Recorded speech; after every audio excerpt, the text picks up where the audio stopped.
Good morning. Welcome to the Dennis Herrera Show. My name is Dennis Herrera. And if you were here with me last night, well, you would have had a good time. I know I had a good time. I know I was up there pretty late. For some reason, it looks like my somehow the uh, the vertical stream or the portrait stream is not coming in here for some reason. I'm not sure how how YouTube is controlling the live feeds, but I can tell you that it's not the way that I wanted it to work. So for some reason, so good morning, Robert and Craig. Good morning. For some reason, the way you have to understand this. Okay, so when I set up the lives, okay, I set them up on my software. Okay, my software. I am doing multi-streaming, as you guys know. So I was able to get the notification for the landscape mode, which is not the one that you guys are on, because normally the portrait mode, which is the one that Robert and Cray are in, that is the one that gets the most views for some reason, and I'm not able to show both of them here on my computer, and it looks like YouTube just grabbed the information that I have for another live setup. So let me see if I can just make sure that the thumbnails are the same and that everything else matches. I'm gonna have to go in here and do it manually now. Let's see. You know, if you guys knew what I'm talking about, you're gonna be like, bro, that's crazy. How do you remember how to do all that stuff? Well, I ask myself the same damn question. The same damn question. How do I remember these things? Hey guys, if you guys were with me last night, you gotta admit to last night we had a good time. I know I sure did, and it all happens because of you guys. If it wasn't because of you guys, nothing would happen. Nothing would happen. That's just the way it goes. Okay. Let's see if I am on the right one. This is horrible. It's pathetic, is what it is. And let's see if this is right now. Bam, bam, ba-da-da-da, bam, ba-da-da-da, dun, dun. Oh yeah, this is it right here. All right, here we go. I'm sure that we're gonna have a big problem with. Hey Haley, how are you? Uh, Haley, you are gonna be one of the few on the landscape mode, which is fine. You can stay there.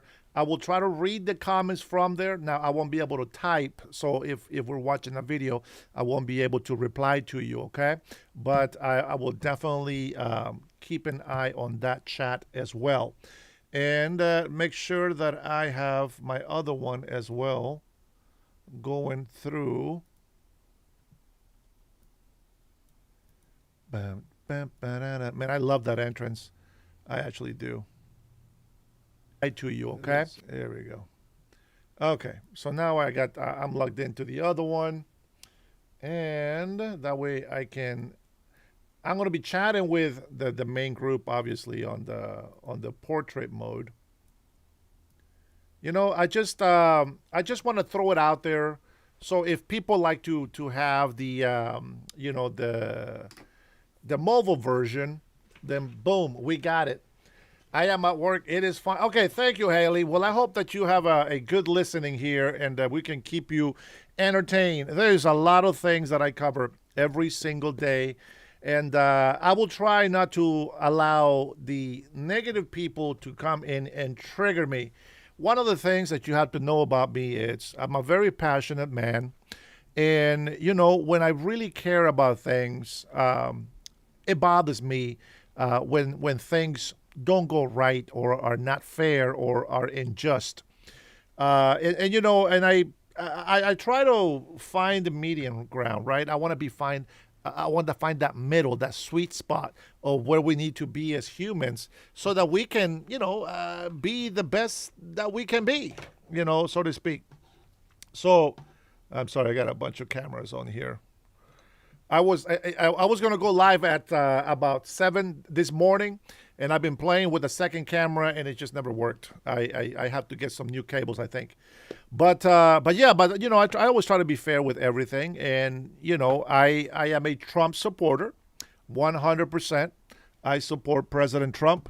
I think he's doing what needs to get done, and even if people don't agree with me, that's okay. We can agree to disagree. But you do have to know this. A lot of people are going to come into my channel. They're going to go into my videos. I don't do shorts that much, but they will go into my videos and they will just leave some negative comments in there. That's just the way the trolls work. Okay. I never go into somebody's, podcast on their videos and just drop a nasty, nasty comment with with no foundation, with no, I don't know, constructive criticism. I guess I can talk about, or I can call it. But it is what it is. Well, I'll tell you what. Today we're gonna go ahead and start. Let me get this closed. Yeah.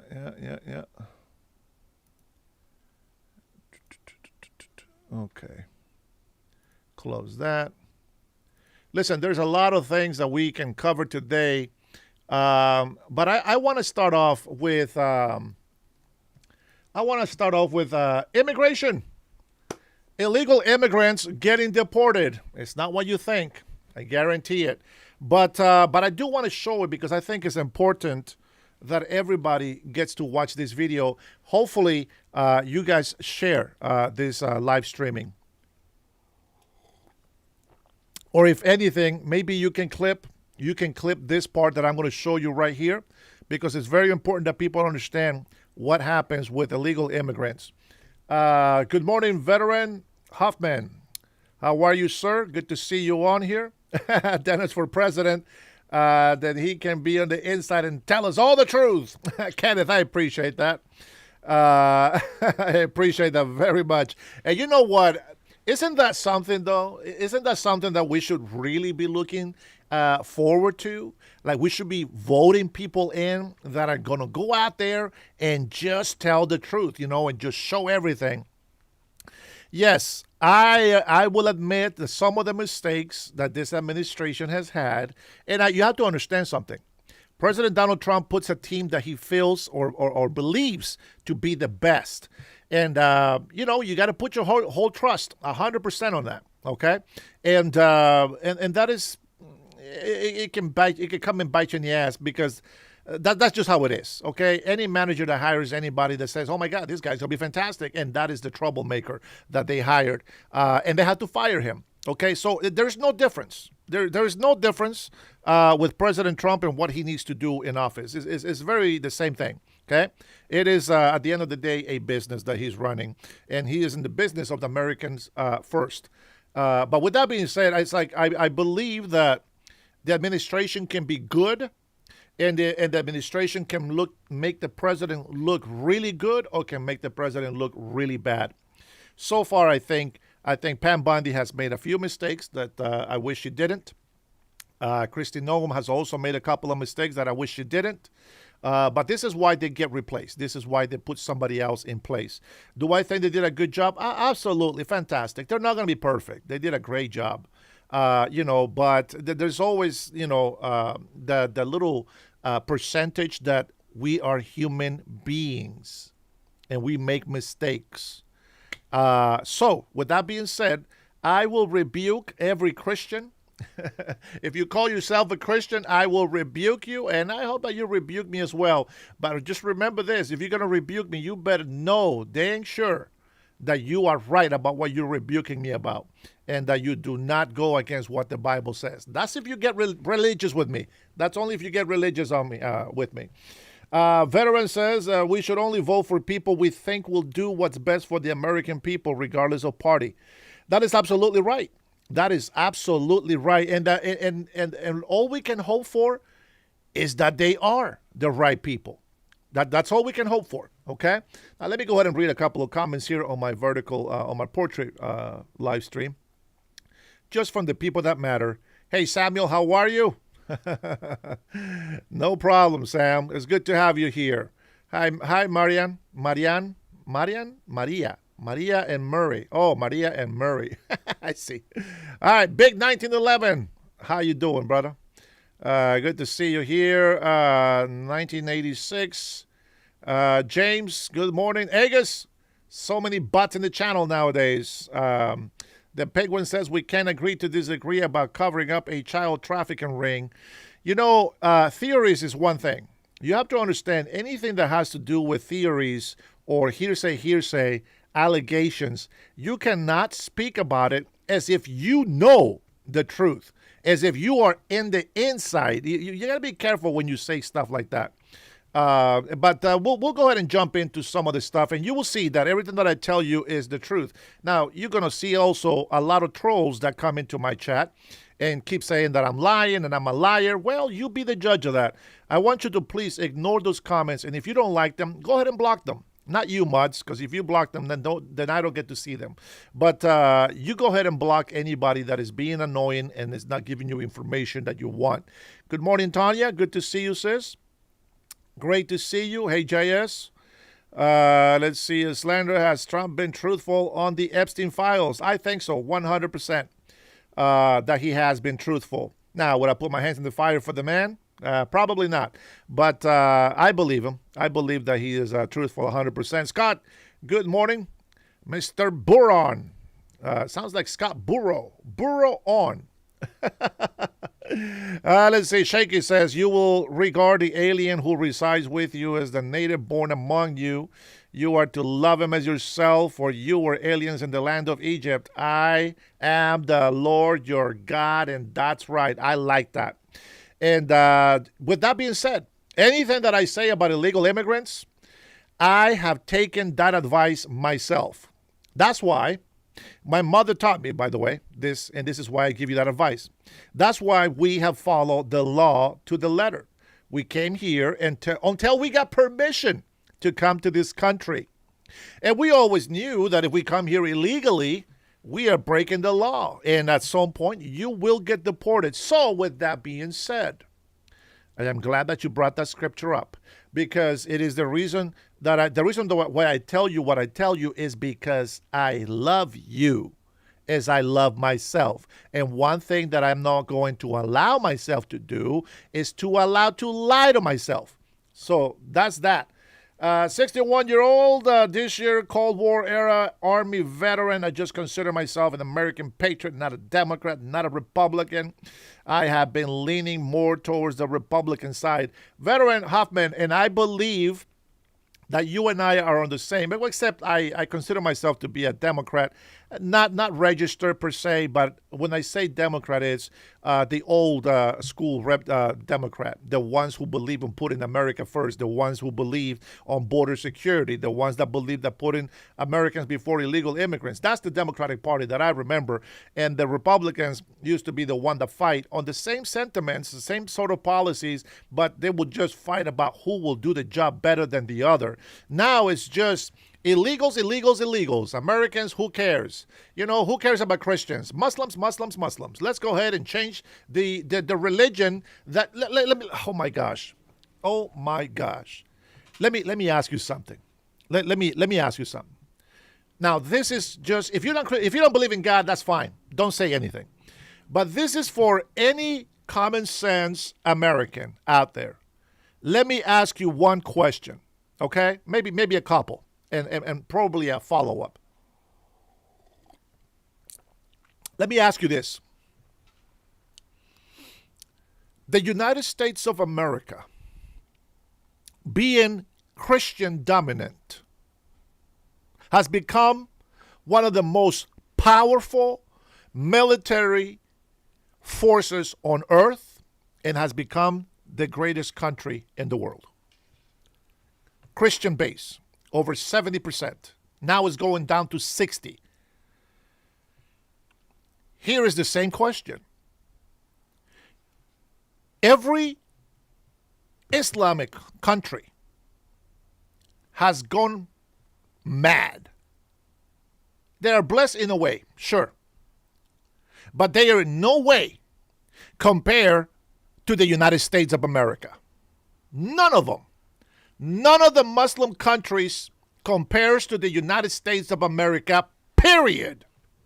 And that's a fact. Period. Now here's the other question. I guess there was more than two questions. Why do you think, oh my God, and there's another question on top of this one. Why do you think that Muslims are moving into countries that are predominantly Christians? You have to critically, critical thinking is one of those things that people don't do anymore. They don't do this nowadays. But think about this. So nations, now we have enjoyed peace somewhat for many decades now. But all these nations that are predominantly Christian have been blessed. I'm not saying perfect. I'm just saying, to God be the glory, and we praise Jesus. But I'm just saying, these are not that there's no sin. Of course, that's everywhere. But they're predominantly Christians, have been able to flourish despite the troubles, despite the tribulations, despite the battles, have flourished and have given the people freedoms that maybe once they didn't have. And Muslims are oppressive. They take away the rights for the females. Females are just a piece of meat that they hand to each other as a trophy. That's just the bottom line. That's it. But if the God of Islam really truly is God, because to me the only God is the God of Abraham, Isaac, and Jacob, the Father of Jesus Christ. That's the only true God. Thus, I don't believe Allah is a real God. Why do you think? Well, the answer is in the question. Why do you think that all these Muslim people are moving to Christian countries with a lot of freedoms? Why do you think that predominantly Christian countries have flourished and become powerful? Because of God. The one true God, whether you like it or not, it is the God of Abraham, Isaac, and Jacob. Now, do I believe that all Jews are going to heaven? Probably not. If they do not accept Jesus Christ as their Lord and Savior, bye-bye Jews. Bye-bye Jews. I believe that wholeheartedly. There was a king. There was a king that prepared a great feast. The greatest feast. A feast and a party like nobody has ever seen before. The greatest feast. And he had invited a lot of people. All his people. The king had invited all his people. The people he called my people. He invited them all. By the time the party was about to start, nobody has shown up. None of his people showed up. So the king says, wait a minute, I'm throwing a party. I got the best feed, the greatest feed and feast that anybody has ever seen before. Go onto the street and invite anybody. Bring anybody that wants to come in. Bathe them, clothe them, put some perfume on them, make them smell good, make them look good, and bring them on to my feast. And the king had all of these people who were not his people and brought them into his kingdom. And they drank and they ate. Jesus Christ was sent to the Jews, and the Jews rejected him. The majority. The Jews crucified him. Peter tried to stop the people that were trying to turn in Jesus Christ. But Jesus Christ says, "Get behind me, Satan." And I'm like, whoa, wait a minute. Jesus, what are you talking about? You know, and in my youth, when I was a freshly newborn, when I was a fresh newborn in Christ, I was like, I will die to protect Jesus Christ. So how can he say to Peter, who is trying to protect him, "Get behind me, Satan"? And I was like, wait a minute, but Jesus, but I will die for you as well. I will go and fight everybody, and you will never be sacrificed. And I shut up. And then I realized what he meant to Peter: "Get behind me, Satan." You have to understand something. Just because we know something to be bad, it doesn't mean that it's not meant to happen. You know why 9/11 happened? Besides terrorism. 9/11 happened at the peak where people were going crazy with this racist rhetoric. And the racism just got so big. Hate. 9/11 happens. Everybody under the dust looked the same. Blacks, Asians, Hispanics, all kinds of people were there. 2,800 plus people died on 9/11. And the terrorist Muslims throughout the world celebrating, shooting their AK-47s, celebrating that there was death happening in America. Certainly Iran's regime was celebrating the craziest. And that's something that we have to live with. And that's okay. But we came together.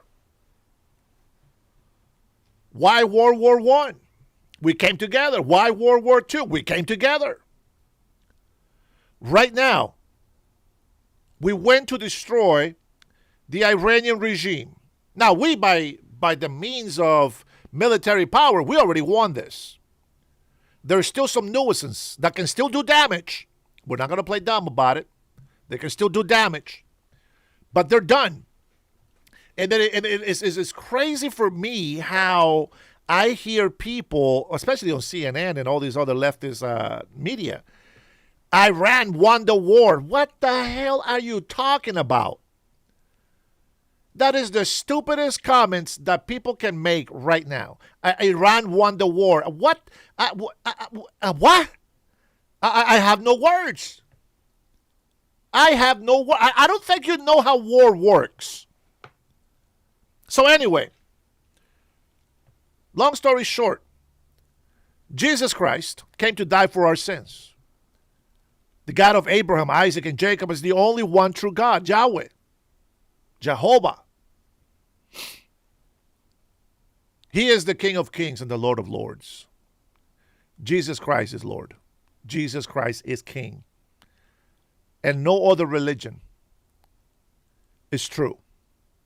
Jesus Christ is the only truth, the only life, and the only way to get to the Father. Nobody comes to the Father but through me. You know what the Pope says? And the Roman Catholic Church? You know the Pope is the Antichrist, right? You do know that. I'm sorry, Catholics. If you're a Catholic in here, it is the truth.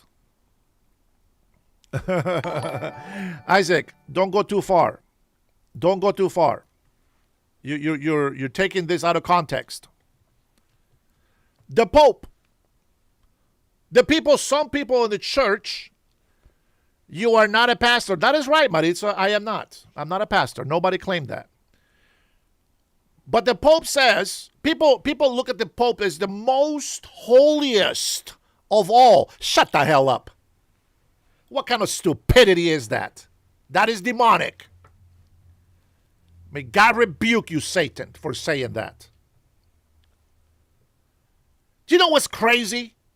When Jesus Christ was on this earth, God, the Son of God, he didn't say, I'm the holiest of the holiest. He humbled himself. He bared our sins. He was made without attraction. He was 100% human.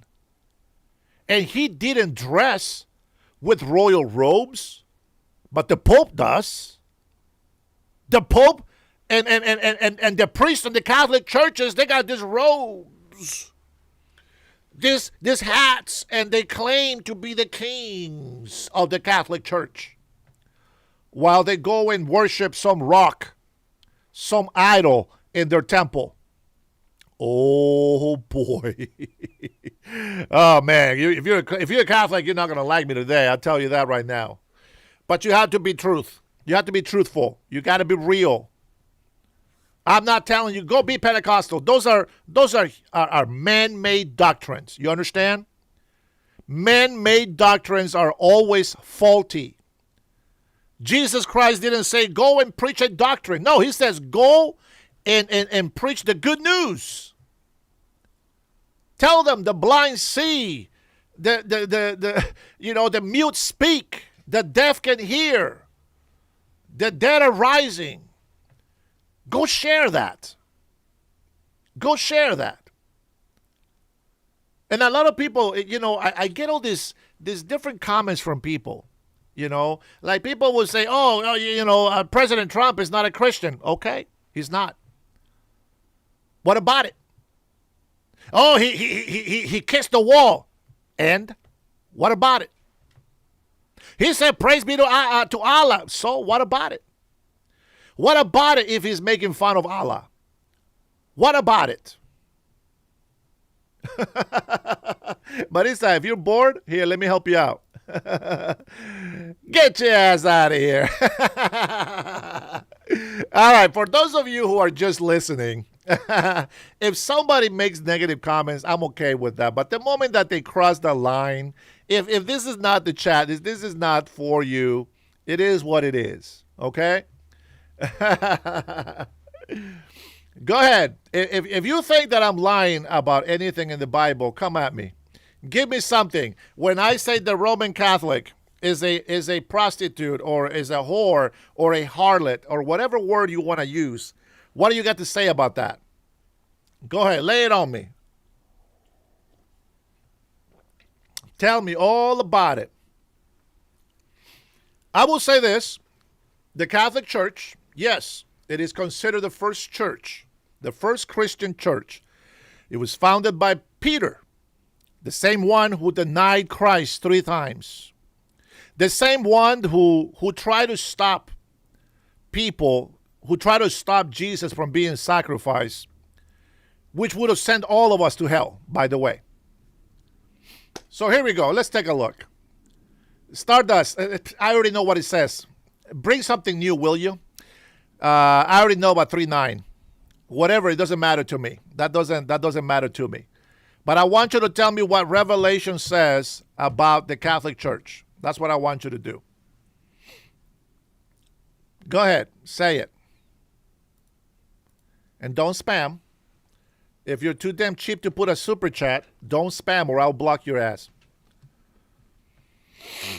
What about the Jews? I'm not talking about the Jews. I'm talking about everybody in general. All Christians, let's go. Romeo, this is my show. This is a show where I talk politics, religion, story time, etc. I speak both. If this is not what you're looking for, you might want to go to another podcast. Go for it. Blessed be the peacemakers. How can Trump criticize that? Please answer. Do you not know how peace is made? What happened to the peacemakers in Africa, the Christians? What did the Muslims do to the Christians in Africa? The peacemakers. Correct. The Muslims killed them. The Muslims killed the Christians in Africa. Blessed are the peacemakers, you say. How do you think peace is made? Peace is made through strength. We're not talking here about saving souls. If I'm preaching about saving souls, I will go specifically about saving souls. But we're talking about people's livelihoods and what is right and what is wrong. See, Christians are not going out there to go kill Muslims. That's not what they do. But Muslims do go and kill Christians. And that's a big difference. So if we have to war against those who are a threat to the world, and even if it was just a threat to us, the United States of America, shouldn't we stand up against that? Or do you want to wait until a nuclear bomb lands in your downtown? Is that what you want? How do you propose that we have peace today? How do you propose we do that? Do you know the only reason why Iran was kind of quiet for a while was because we had sanctions on them? And Barack Obama released those sanctions. And now they got this money, and look what they were doing. Thousands and thousands of missiles. They even bragged about it. They played a video. Let me tell you something. If they were really complying with the nuclear deal thing that we will go and investigate and inspect and all this other stuff, fantastic. But you know what? They weren't. They did it in a secret inside a mountain. Imagine that, secretly. And they played it off like, oh, we didn't know that that's what you meant. It is 100% fact. They're liars. You know what? That's why when we say President Trump was chosen by God to be the president right now, that is exactly what we mean. Here we go. I want to go ahead and start off with a video from illegal immigrants arriving in Costa Rica. Now, the reason why I want to show this video about illegal immigrants landing in Costa Rica is because the leftists, the rioters, the Antifas, the local domestic terrorists, which, by the way, I don't know why they're still out there walking free. They should all be dead by now. Because that's what happens to terrorists. We get rid of them. So I am very surprised that I have not seen Antifa being annihilated or annihilated. They should be destroyed completely, 100%. Not one Antifa should be walking down the street. Local domestic terrorists. That is what the president labeled them, and they need to leave. Oh, don't worry. They'll go around with the little red and the black flag. You will know them. You will see them graffitiing the walls of the federal buildings and going out there and pretend to be concerned protesting citizens. That is Antifa. And you don't worry, you'll also find them in downtown Seattle over there trying to feed the homeless as they sell the drugs to them. It is fantastic. It's a great organization. There is no blasphemy against God, sir. And Eric, you're not a Christian. Stop playing. And I think that you are actually a Catholic, probably. That's why you're saying it's blasphemy. What's blasphemy? That the Pope is the Antichrist? He's just a man like you and me. He is no Christ. Do you understand? Only Christ is the way, the only way. The Pope is not the way. The Pope is not the truth. He is not life. He is a man who will also be corrupted by politics and money, as they have shown it over and over and over throughout history. So with that being said, here is illegal immigrants. Oh, the horror. The horror that they have to go through. The riots that we got to make over here in the United States. We got to destroy things and we got to fight ICE and we got to assault them and do all these things. Hey, Sandra, how are you? I see you. Sorry, I wasn't looking at this chat for a bit. Let me say hello to some of you. Let's see. Grant Reed, good to see you on there. Yeah, you'll be blessed. But you know what? But the leftists like to go and fight against against ICE. And Antifa's out there, just rioting and trying to to get a reaction from them, trying to get them to do something, whatever, right? Like what happened in Minnesota. They got what they asked for. That's what they wanted. And they thought that was going to stop ICE from doing their job. Well, they might have slowed them down, but it's going to come back harder with the thunder. And that's a fact. Watch. Mark my words. ICE will come back again. And by the way, I am so glad that California is about to get a Republican governor. Woo-wee! Let's go, baby. Anyways, imagine this. Check this out. And I want you to analyze this. So everybody, hey, like January 6th. Oh, here we go. January 6th. Okay, we'll go ahead and postpone this video for a little bit. I like it when people bring January 6th. You know, because that's all you got. That's all you got on Republicans. That's all you got on conservatives. January 6th. You know what we got on you leftist people? 12 years. 4 years with Trump. 12 minutes into his presidency, and the libtards were already burning the whole United States because they hate it, because they don't believe in democracy. They say they do, but they don't. So they bring January 6th, and all along, here we go, Eric, you're going to be condemned by your own words. And all along, the libtards on the left side, the really far left, not the Democrats that still have some common sense. They just got to come across to the right side. They have been doing January 6th to the American citizens all 4 years of President Trump's first term. They still do it. And the Democrats, corrupted Democrat politicians, they still stick it to the people. And then we got people like Eric, a ignorant libtard, who defends everything that is criminal on the left and hypocritically says the same condemnations that belong to him and his people, he tries to reflect it on the opposite side. With that being said, let me show you a fact.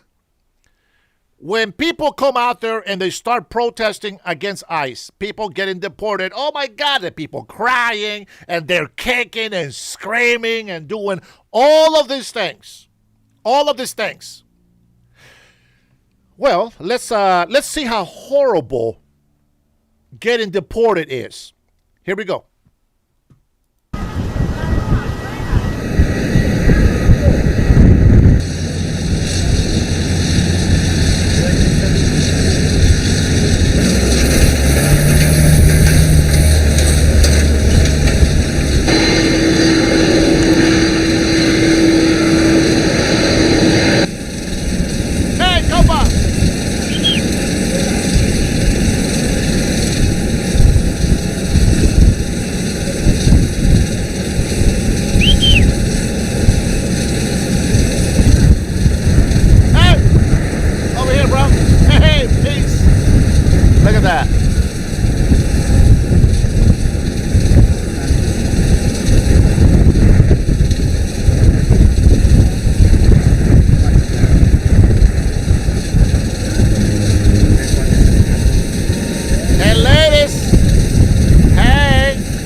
Hey, guys! Yo! Oh, another one. Isn't that crazy? Isn't that crazy? I told you it's horrible. And this is what the leftists go and destroy our cities. This is what the leftists waste hundreds of millions of dollars protesting ICE, because as if they somehow these people are going to go to prison and be mistreated forever. No. They look just fine to me. Matter of fact, they actually look happy. Hey, listen, by all means, you can correct my grammar. That's okay. There is some words that I make up because, as you guys know, I translate every word that I say in English from Spanish. I have never been able to get rid of thinking in Spanish. So if you think that you can speak better than me, it's understanding a different language 100% before you say a word out, I dare you to come at me. But if you don't do what I do, shut the hell up because you don't know how much brain power it takes to do that. Even to insult you, there's a lot of translations that I gotta do before I can say a word. And as fast as I talk, I can guarantee you that I am smarter than you are. All right, I'm gonna tell you what. I'm gonna go ahead and give Eric a little break here. Eric, thank you so much for coming by. Get the hell out of my chat. Come back when you cool off. All right? Too much talking shit. We're not gonna allow that. I'll let you have it for a while, and then we'll just get rid of you because I don't want other people to have a hard time or a bad time because you're in here being annoying. Facts. Give me facts. Give me facts. There's so many people that have said, oh, debate me. Debate you on what? On that you are a retard? That's not debating for me. It's not debating. So we're not going to play that game. Okay, thanks for stopping by, Roberto. I already see it coming. I already know my libtards. Thank you, Richard. But we're going to have to wait 2 more years before that actually happens. If it's God's will, because we have to do other things here first. Let's see. Don Hayes Trombo. Okay, have a good one. Out of here. Another 30-minute timeout for these guys. Hey, they just like to be in the doghouse. This is that they become very special. 47-year-old war criminals. We're the only country that actually try to put a stop to this. Now, we will listen to the UK Prime Minister, which is going to be torture. But we'll get there. We'll get there. Let's see here. Let's see. We're going to start off with, what did you guys think about the immigrants being deported to Costa Rica? Did they look like they were suffering? Did it look like they were just mistreated and handcuffed and thrown on there like prisoners of war? Nope, they were waving at you. Yeah, that's exactly what happens. They get deported. It's like, hey, I'm going to go back to my country, but I'm not coming back. That's really all that is. So is it worth it to destroy property? Is it worth it to go to jail committing a federal crime, assaulting ICE agents? Is it worth it to protect illegal criminal aliens? Is it worth it? I don't think it's worth it. So I'm not sure why people on the left like to go out there and destroy American property. You know what? I'll tell you what. Maybe there is some crazy Americans out there because mental illness is real.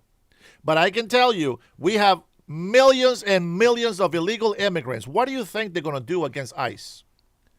If you're an American citizen, hey, Magic, if you're an American citizen, I'm going to tell you something. It's a damn shame. It's a damn shame when you don't stand up against people breaking our law. If you don't stand up to protect America, it's a damn shame. You guys on the left are just as retarded as the people in Canada, on the Democratic Party of Canada. Pretty soon you're going to be waving your gender privilege card so that you can speak. And you know what? The retardation on this community is just crazy. And other people who are weak, that want to be politically correct, keep feeding these mentally handicapped people that is okay. They don't have morals. They don't believe in God. So of course they're not going to enforce what's right. Did you know there's like MMWI and all this other crap added to the LGBTQ now? It's crazy. I will find the video so that you can see what I'm talking about. But why don't we go ahead and go to Trump warns China about 50% tariffs if they don't get with the program. Let's take a listen here. Cotton joins us now. Senator, you saw that over the weekend, that China evidently is going to give a missile defense system, possibly, and shoulder man pads over to China. President took action, it seems, directly. That's not going to fly. Yeah, Brian, I can't confirm or deny that specific report, as the president didn't either. But obviously, we would not tolerate such behavior from the Chinese. And I'm confident, as the president said, they understand that, and that senior officials have made that clear to Chinese counterparts. China really needs to engage here on Iran, a terrorist state trying to close the Strait of Hormuz, because China gets the lion's share of the oil coming out of the Middle East. Now that we've imposed a blockade on the strait on all ships, if all ships don't get out, China is really the one that's going to face the brunt of the pain. And that means No, you can't have morals without religion. That's not how that works. Because being in the flesh is all sin, destructive. If you don't have faith in God, if you don't have a spiritual belief, we will self-destruct as we see it. The farther we get from believing in God, the closer that we get to war. The closer that we've gotten, and we have the big live example right now. I don't have to make it up. You see it every single day. Ethan, you are probably the worst immoral person in this chat. That's why you asked that stupid question. Because it should make total sense to you what our morals are. You can be a good person or you can be a bad person. Are you going to be a man or a woman that respects the opposite sex? Are you going to be able to withhold all these physical feelings that you have until you can determine in your mind that this is the person that you want to spend the rest of your life with? Or are you just going to be sexually immoral and just fornicate with any little piece of meat that you see in front of you? There is a lot of morals. It's not just sexual, but sexuality is one of them. Why don't you come into my chat and condemn pornography? How about do that? And then we can talk. means China sends a tanker in. They're going to be told, turn around. You can wait here, but you're not going forward. It's really, this is a stare down. Yeah, it's really akin to what we've done with Venezuela for several months. The president's point is very simple to Iran. Either all ships come out or no ships come out. And the United States military can easily impose those conditions on the strait. And remember, that's where Iran gets the vast majority of its revenue and how it supports its military and its terrorist proxies throughout the region. So this puts them now not just in a military vice, but in an economic vice as well. With the progress we're making, do you think on some level the administration regrets the ceasefire? No, I don't think so. I think the president has bent over backwards now, going back 9 years, trying to allow Iran to take very simple, very easy steps of turning over their nuclear materials, shutting down their nuclear infrastructure, stopping their support for terrorism. These are not onerous demands. These are something we expect from any civilized nation. Right. And the president's going to continue to try to find a way to meet those demands, but he's going to keep the military and economic pressure on Iran until they do. They got about 100 launchers left, so they're hiding them, and about 1,000 ballistic missiles left. With this mosaic defense that they have, evidently when Saddam Hussein was taken out in 26 days, they said he had so much power, you can decapitate a regime. They didn't want to be decapitated. Take out the Ayatollah, they have 32 provinces running their own war. Is it possible they don't know how bad things are because they have their own 32 separate supply chains? They have very little communication. They know how bad things are and they know the risk. It is true that it is hard for Iran's leaders to communicate. As Pete Hegseth said a couple weeks ago, they can't, not only can they not command and control, they can barely communicate. They're afraid that if they turn on their phones, that they may get a bomb dropped on their head. That said, every military line of effort in this campaign is either on time or ahead of schedule. Their missiles, missile launchers, the drones, the Navy, the Air Force. That's the consistent message I hear from my conversations with senior administration officials and from the briefings and the hearings that we get in Congress. So the Wall Street Journal today has a report that we're looking to take some limited action during the ceasefire. If so, what kind of action do you think that we need to take that wouldn't last another week? Well, if Iran follows through on its threat this morning to target ports in the region for our friends in places like Saudi Arabia or the United Arab Emirates, Including the Red Sea? Obviously, we're not just going to sit back idly and let that happen. We're going to re-engage in part to help protect our troops and our ships in the region and help protect our friends as well. Stockpiles. Are you concerned about our stockpiles, from interceptors to munitions? We heard about shortages during the Biden years with supplying Ukraine. I've been concerned about this for years. I've worked on it for a long time in Congress. It's getting better under the Trump administration, Pete Hegseth and the Deputy Secretary, Steve Feinberg, are working very hard to accelerate production of these interceptors and missiles in places where they're made, like Camden, Arkansas. So it's improving, but we still have a lot to do to gain. I'm not concerned about what it means for the conduct of this operation. I'm more concerned about what it means for the future. That's why we have to do more faster. Would you like to see another round of talks that lasted 21 hours and didn't yield any results? Until Iran shows that it's serious about these very simple demands, like turning over its nuclear materials, no longer supporting terrorism, no longer trying to terrorize the Strait of Hormuz, I don't see the talks are making much progress. When they're ready to get serious, perhaps when they felt more economic pain, more military pain, maybe they want to re-engage at that point. All right, Senator, thanks so much. Good to see you in New York. Good to see you face to face. Good to be here. I'm Steve Doocy. I'm Brian Kilmeade. And I'm Ainsley Earhart. And click here to subscribe. I want to ask you a question, a serious question, and maybe anybody can answer this. All right. Riddle me this. Why is it so hard? Why is it so hard for the Iranian regime to just say no to nuclear? Anybody can jump in. Anybody can jump in. Why? Now, President Trump has said it many times. Listen, we don't have to go do anything. All we want is that they do not have nuclear weapons. Done. We want to hear it, even though we know they're liars.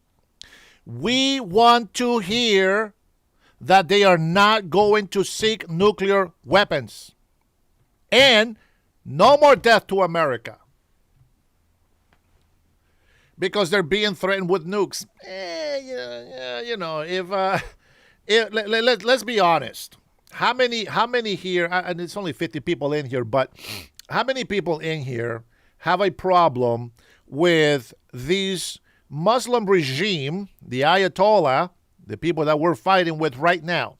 How many of you have a hard time how many of you gets bothered by hearing death to America?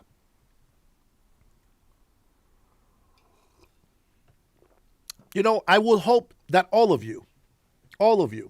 Veteran says, luckily Obama wasn't able to do it. DHS Secretary Janet Napolitano took responsibility for the report and apologized to the veterans, stating the report was intended as an assessment of threats. What did we miss over here? Let's see. Yeah, that's about the Catholics. Yeah. And Lone Wolf, let's see. Lone Wolf. Where's Lone Wolf? Lone Wolf is in here too? Let's see. Lone Wolf on the white. Hey, there he is. Cutting edge. What's going on, baby? Because they follow their prophetic doom. Absolutely. 100%. But other people on the left who don't believe in God, it's ironic, ain't it? Because they don't believe in God, they don't pay attention to it. Hey, Luis. Yeah, because they don't believe in God, they don't pay attention to religion. So I'm going to say this. Even if you don't believe in God, okay? Do this for yourself. Do this for yourself. Go get the Quran and research for yourself. As a matter of fact, you don't even have to go buy the Quran. I have the Quran. I got the big, fat, study Quran behind me. You can just research. Do some Google research. What do Muslims believe? What is Sharia law? Go ahead and find out who was the Prophet Muhammad. You go and research all this. And that you will see for yourself. Muhammad is a well-known pedophile. In the Islam religion, it's a pedophile cult. They literally, this is so hard to say. They are literally doing to kids what you accuse President Trump of doing, which he doesn't, or he didn't. Why does it always seem that way? Why does it always seem that the left is always accusing everybody else and their mama about this and that, and then yet they support everything that is actually doing those things. Now I've had people come in and say like, oh, well, I'm a great Muslim and the Allah is the true God. Okay. Well, what say you? Can anybody marry a 9-year-old in the Muslim religion? Go ahead, put it on the chat. How many believe that Muslims allow to marry 9-year-old girls? Put it in the chat. As a matter of fact, I'm going to go ahead and make a little, start a poll here.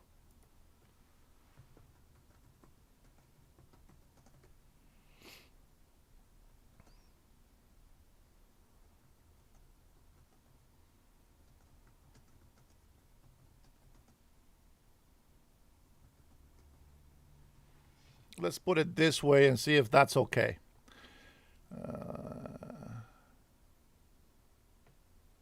Yeah, and let's just see what you guys say about it.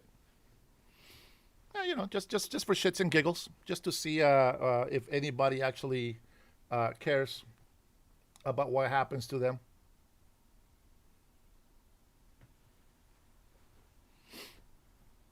Now, this is unfortunately this is only going to be for the portrait mode, okay? So nobody on the landscape mode is going to have this pull. I mean, I can have 2 chats going, but it's just me, and I think it's wrong. So let's see. Let's get as many as many votes in there and see if people are actually educated on the subject of Islam. Because I can tell you this, guys, and I know that you guys have also experienced this, that there is a lot of religious people that call themselves Muslims, but they don't believe on these things. So I don't understand why they would follow that religion at all. I mean, I know that the spirit inside the flesh is trying to find a spiritual connection to God, the Father, the Creator.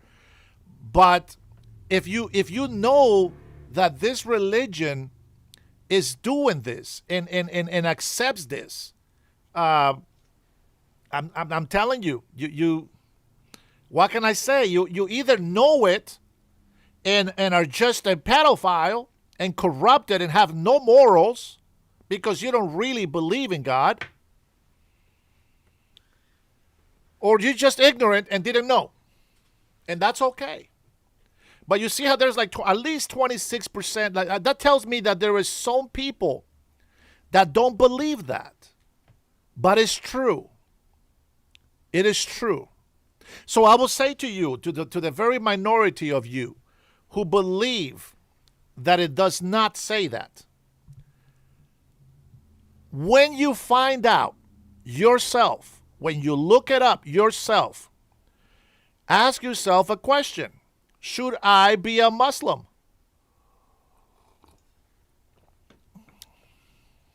Yeah, I know. This is true. Anthony says there are a lot of religious people who call themselves Christian but don't obey the Bible and don't believe in God. Absolutely. I see it in rappers, gangster rappers. It's very unfortunate, but it's true. It is very true. It is true. A lot of people call themselves Christians. Throughout history, and of course, none of us were there, obviously, but throughout history, what do we know about people that used Christianity to oppress people? That is not what Christianity is. All these priests in the Catholic churches, homosexuals, abusing children, etc., that is not Christian. That is demonic. And just because you are in a temple, because you are in a church, it doesn't mean that you are protected from demons. Please, they sit next to you in church service. They are right next to you, listening to the same pastor that you are listening to. These are the churches that are out there just preaching prosperity. Nothing about moral values. Nothing about repenting from sin. They are out there preaching nonsense, telling you that if you just make a bunch of words, they think that that's speaking in tongues. I am so sorry, but it's not. You don't just make up some sounds and think that you have the Spirit, the Holy Spirit gift. It doesn't work that way. I'm so sorry. I know if you've been to a Pentecostal church, or specifically a non-denominational church, they practice this. There is a pastor that I really, really like, and I, we'll let Jesus judge him. But there is a pastor that I really like. I'm not going to mention his name, but he's always talked about prosperity. And I get it, right? Every pastor has a ministry and everybody has a call. But the fact is that that's not what Jesus tells us to preach about. They never teach people in the church the truth about Jesus Christ. It's very rare. Like I've seen, look, I've gone to gospel churches, okay? And I remember going to the front with my girlfriend, and she was black, and we go up to the front so that they can pray for us. We're youngsters and we want to do things the right way, and we want to fight temptation, and we want to wait till we get married. Well, I waited, she didn't, but yeah, whatever. We go to the front to get prayed for, and the bishop couldn't stop staring at her boobies.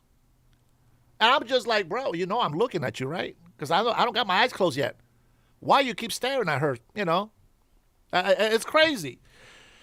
And then I found that this pastor, this bishop, actually lived in the same apartment complex where I lived. And guess what he does when he's at home? Smoking weed. A bishop smoking weed in his apartment. That's fake Christians. Fake. And you got to call it for what it is. It is what it is. So there you go. So we got 33% of the people. That's only 49 votes. Come on, people. If you didn't know, now you know. If you didn't know, now you know. As a matter of fact, one of the things back in 1979, when the Ayatollah took over Iran was very free, like the United States was. And a lot of religious people, the Islamic religion, they wanted to control the people. If they didn't control the people, yes, Jed. Okay, I'm gonna clarify this something for you here.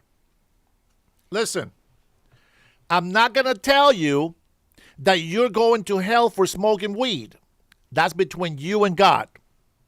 I'm not going to tell you that you're going to go to hell for drinking beer. That's between you and God.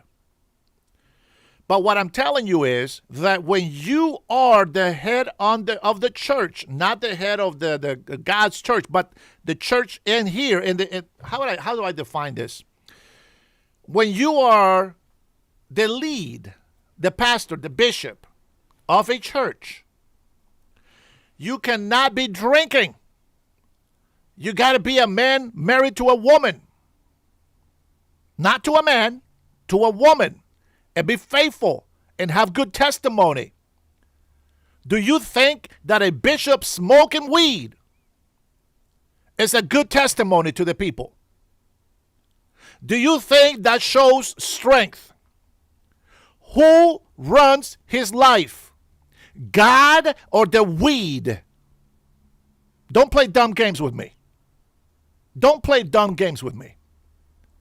I've been there, done that. Don't play stupid games. Do not make excuses for a pastor smoking weed. If you got to smoke weed, let somebody else be the pastor. All right, Jed, I give you my answer. Get the hell out of my chat. And nobody told you that I'm a pastor. And nobody told you that I'm a preacher. Now get the hell out. Vizan, oh my gosh, bro, you guys are the same trolls over. You guys have you guys haven't earned my respect at all. So you're not welcome in my channel. If you want to be saying negative things, okay, well, come on, give it to me. Give it to me. But don't be a jerk. Now listen, The Bible in Second Timothy, go look it up. The Bible in Second Timothy says that if you want to be a bishop, it's a good thing. You look for a good thing. You know, if you smoke, Richard, I don't think you should, because you're depending, right? You have an addiction. And the only addiction that you should have is the addiction of Jesus Christ in your heart. And I agree with that. You know, when I did pastor for 5 years as a missionary pastor, I didn't drink. I didn't even smoke, because I knew that I had to maintain a good testimony. Now, did I care if any other Christian smoked? No, I don't care. Go for it, but get away from the entrance. And if you come back, spray something. You smell like ashtrays. I never told people they were going to hell because they smoke weed or because they smoke cigarettes. But when you come into church and you're stinking up the place, I got a problem. You're going to tell me that, you know, you can't just do that stuff at home or wait until after service? Go do that, but don't kid yourself. If you are looking for leadership position, you got to have a lot of restrictions. You got to deny yourself. This is what Jesus says. You must deny yourself to be able to follow me. What do you think that means? What do you think it means to deny oneself? Marijuana gets you high. That's a problem. If you are in pain and you use that for pain, that's okay. But you cannot be a pastor. It's that simple. You cannot be a pastor. Being pastor is not just anybody that wants to be a pastor. You have to be chosen. In order for you to be chosen, you must make yourself good unto the Lord. I know there's a small delay, so I'm going to ignore the second repeated comment there about marijuana. I like how people make excuses for marijuana. Look, I know a lot of veterans that smoke weed. So what? They're not pastors. They're not having a leadership position in church. That's not what it's about.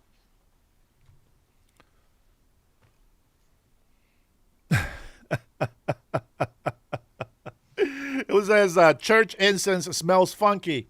Yeah, I don't know. It's that. Yeah, I got it. I got you. Now, I never use incense in the church, but yeah, I got you, man. It can be yeah. A lot of black people actually use incense in their houses. I don't know. That's just what they like. They like a lot of incense in their houses. How are you chosen? I think sometimes, you know, in the case of President Trump, for example, which I support a lot, he is chosen by God not because President Trump is perfect, not because he's never cheated on his wife, not because the guy doesn't have a foul mouth, but God chose him to show his power to people. Now, I'm going to tell you this. There's a lot of things in Revelations that have come to pass. And all I can tell you is this. If you call yourself a Christian, look at this. And I shared this last night, but if you call yourself a Christian, you don't get to judge President Trump, because then you'll be judging yourself.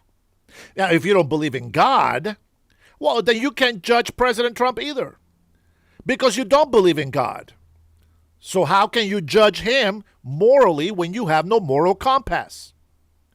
See, if you don't know God, then you don't know who you are.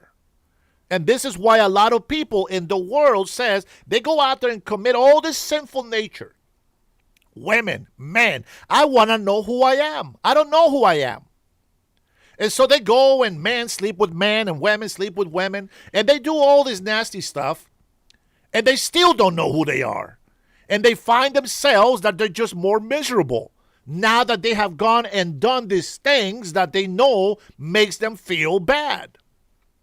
But because they want to feel like they belong somewhere, they continue into the sinful nature. And this is where the devil says, hey, don't worry. Nobody can judge you. God says to love everybody. The devil knows the Bible better than all of us. You don't feel bad because you're transsexual. The Bible says that you're supposed to be loved no matter what. But the devil is never going to say, God loves you. And that's why he wants you to repent from your sexual immorality.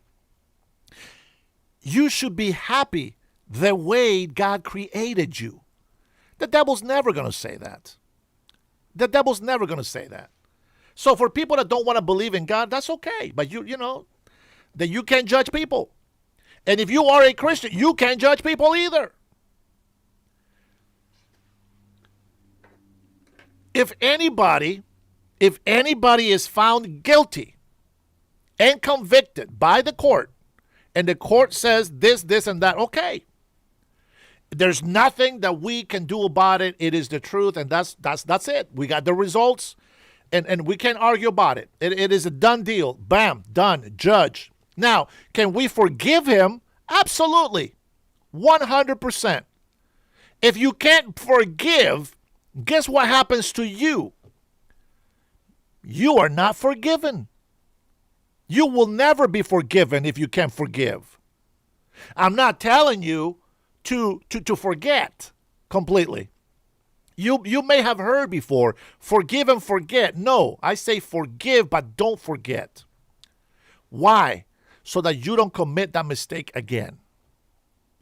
See, I have no friends, no male friends or female friends. No female friends. Well, I do, but we don't hang out. Let me explain.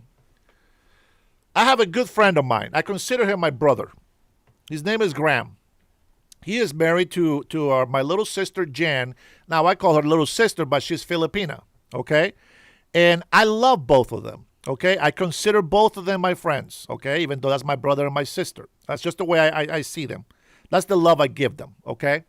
But I know that if I go out with Graham, just me and him, and we go to the bar or to any place and we want to shoot pool or bowling or whatever, and we want to share a beer, we'll drink a beer. But there is one reason why I would hang out with Graham any day. He is faithful to his wife. He never brings other women into whatever we do. And he's not looking for women to do anything with.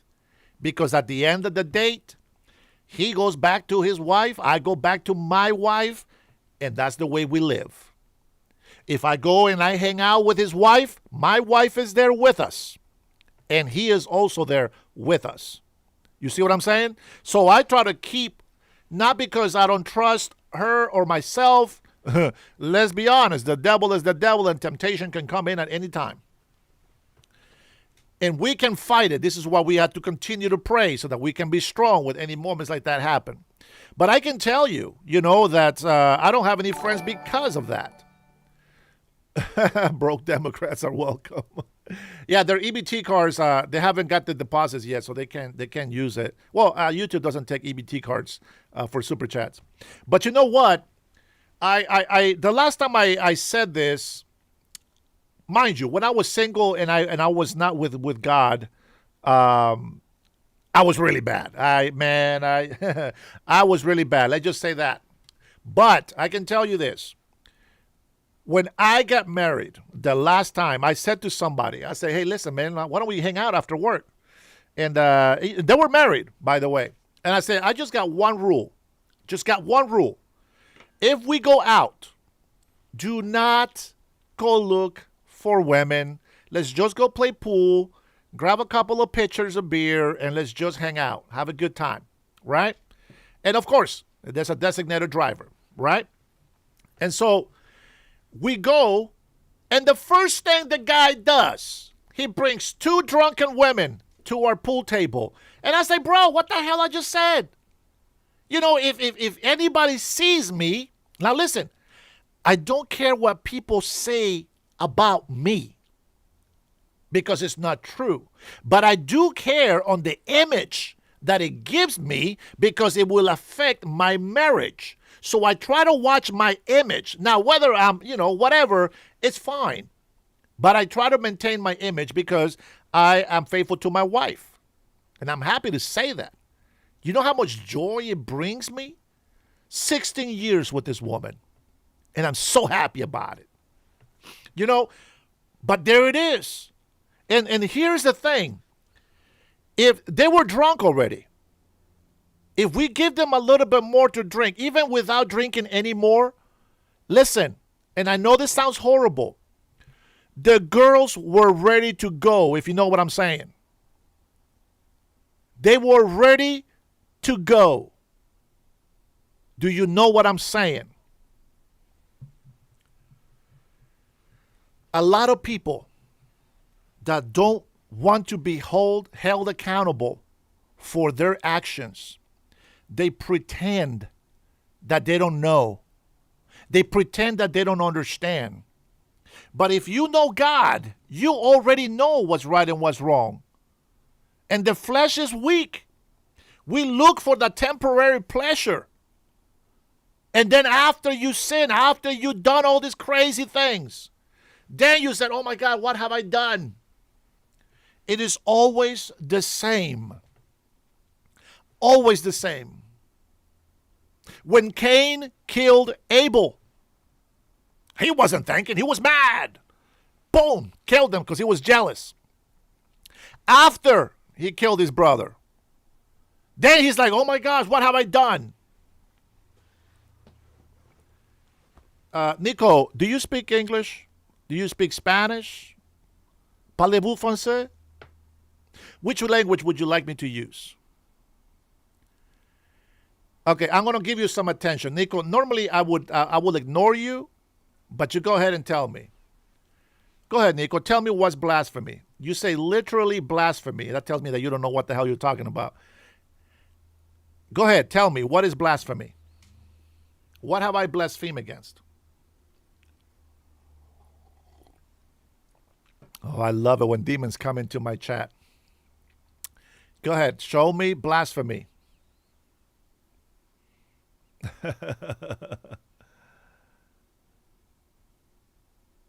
What the hell? Stay on subject. Nobody's talking about Trump posing as Jesus. You guys are retarded. This is why I don't listen to you guys. What am I talking about right now? Stay on subject. You guys are so retarded. This is why you guys get blocked. You guys are talking about something completely different than what I'm talking about. Wait until I come back and talk about Trump. I'm talking about myself. I am talking about myself. Anyways, like the whole message. Let's see. Oh man, I feel bad for this chat over here on my landscape mode. Let me read a couple of comments, man. I'm leaving these guys behind a little bit. Let me start off with Sandra. Sandra is my only member on the landscape mode. Sandra says, God commands that we don't tarnish the temple in which the Holy Ghost resides. That is, she's talking about our bodies, ourselves. Let's see. At Good Games, that's because there are no new revelations to be found or understood. Good Games says, for you, definitely, but the rest of us could think of something that is more true that explains physical reality better. This guy, and allows zero criticism, create my own doubt. Okay, whatever. Okay, the Shroud of Turin had been examined by multiple scientists over the years. Recently, it was examined and it was determined that in order to leave an image such as found on the Shroud, it would take more energy than we have on Earth without burning the Shroud. Let's see. Do I think Trump is Jesus? Absolutely no. What kind of a stupid question is that? Of course he's not Jesus. Let's see. What else we got? Okay, anywho. So that's why I don't have friends, because, you know, most of the time, that's just people, they just want to go out there and do sexually immoral things, and they want to go confuse other people. Sometimes they will get somebody drunk. Sometimes they will get somebody high. And I don't care what anybody says. If you over here saying that marijuana is not addicting or anything like that, let me just tell you that when somebody gets high, you do not have control of yourself. So I don't want to hear shit of excuses that smoking marijuana is a thing to do. If you need to smoke marijuana for medicine purposes, by all means, go do your own thing. But that doesn't mean that you're going to go out there and just smoke in the church and do all these other things. That is ridiculous. All right? All right, let's see. Kevin Kebs, do not get blocked, bro. Let's see. Dennis is stuck between being a preacher and Trump fanboy. Okay. Tell me why. Tell me why, Kevin. They can portray all they want. They can portray all they want. As a matter of fact, Jesus says that it was okay. Jesus says it was okay. He didn't post it. He reposted. But that's okay. I know which picture you're talking about. Smoke some weed, says Cedric. With that name, I bet he smokes weed. Yeah, the Bible says, Jesus said, that is okay. It's okay to say and curse and all this stuff to God the Father and to himself. What else did he say? Do not blaspheme against the Holy Spirit, or you will be struck of death. And that's a big difference. That is a big difference. See, you guys don't read the Bible, so shut the hell up if you don't know what I'm talking about. Go read the Bible, and then you can come back into my channel and say something about it. If you have a scripture, why don't we read a scripture together, and let's see where your mind is. Now, with that being said, I'm going to go ahead and go back and talk about President Trump, okay? President Trump has been chosen by God, but many people don't understand what that means, and they think, oh my God, he's Jesus Christ. No, he's not. Because President Trump was chosen by God, but so was Biden. And so was President Trump in his first term, and so was Obama twice.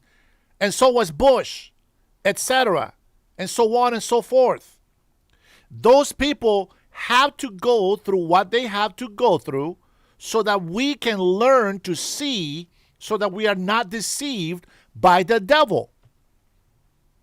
You guys are already confused with all that. Already confused about all that. So if you don't like Israel, that's okay. That's okay. But you don't have to tell me. Just keep that shit to yourself. All right?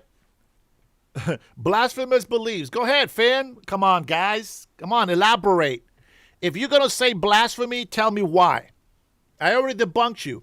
Being dressed as Jesus is not blasphemy, so shut the hell up. Anything else that you consider yourself that is blasphemous? To come in here and judge somebody of blasphemy, that, my friends, you better watch out for, because you will be judging yourself for that. But come on, let me see. Anybody else? That's right. You got to be able to discern. And if you don't discern, you're doomed. You will fall for the lies of the devil. Yes, he was chosen by God. Are you retarded? Do you not know what that means? I think you guys are taking that out of context. God is in control of everything, whether you like it or not. Trump was chosen by God. Yeah. He was. And I'm going to tell you how I know. I judge others on facts. I judge others on facts. The Bible says to judge righteously. Now, you guys like to judge President Trump, but it's not righteously. Because you're judging Trump on the fact that somebody said, not on facts of the truth. You're judging him on hearsay. How much you get paid to say that? That's fantastic. I'm glad that you think I am worthy of getting paid for what I say. That means a lot to me. These people. That's how I know. That's how I know I'm doing a good job. That's how I know I'm doing a good job. Oh, man. All right. Don't worry. I will open up the lines, hopefully. I will open up the lines so that you guys can call in, and then you can tell me how I'm being blasphemous. All right. Isaac, I appreciate you, man. Team Pope. Everyone else is a false worshiper. Number one, listen. I think the Pope is a hypocrite. I think the Pope is an antichrist. I think the Pope is wrong in so many levels. God did not choose to put the Pope in his position because the Pope is the holiest. God has put him there to be an example of what not to be like. You know, this is something so weird. When I think of the Pope, it just feels so dark. It feels so dark. It's almost disgusting to me. I'm very good at discerning. It's disgusting to me. How else do I tell you this? Do you believe that you were chosen to? No, I don't believe that I'm chosen. Because I always say, if it's God's will, I will be governor. And if I am governor, then I will say that God chose me to be governor. Absolutely. But if it doesn't happen, then it's not God's. It's not God's will. But I'm going to tell you, it disgusts me to think about being in the Vatican. It is the weirdest feeling spiritually. I don't know, man. I don't know. I don't like to be in a place where there's a bunch of idols around me. You know, I don't know. I wish that I can explain it to you in a better manner. To each his own. Let me just say this. If I believe that the future is already written, God knows. God knows exactly who is going to be saved. But us as human beings, we still live in our timeline that we live in. You will never be able to compare your thoughts to God's thoughts, not to God's little g gods. You will never be able to understand the purpose of why we have to go through what we have to go through because you're not God. So all we can do is just pray and hope that we are able to do God's will.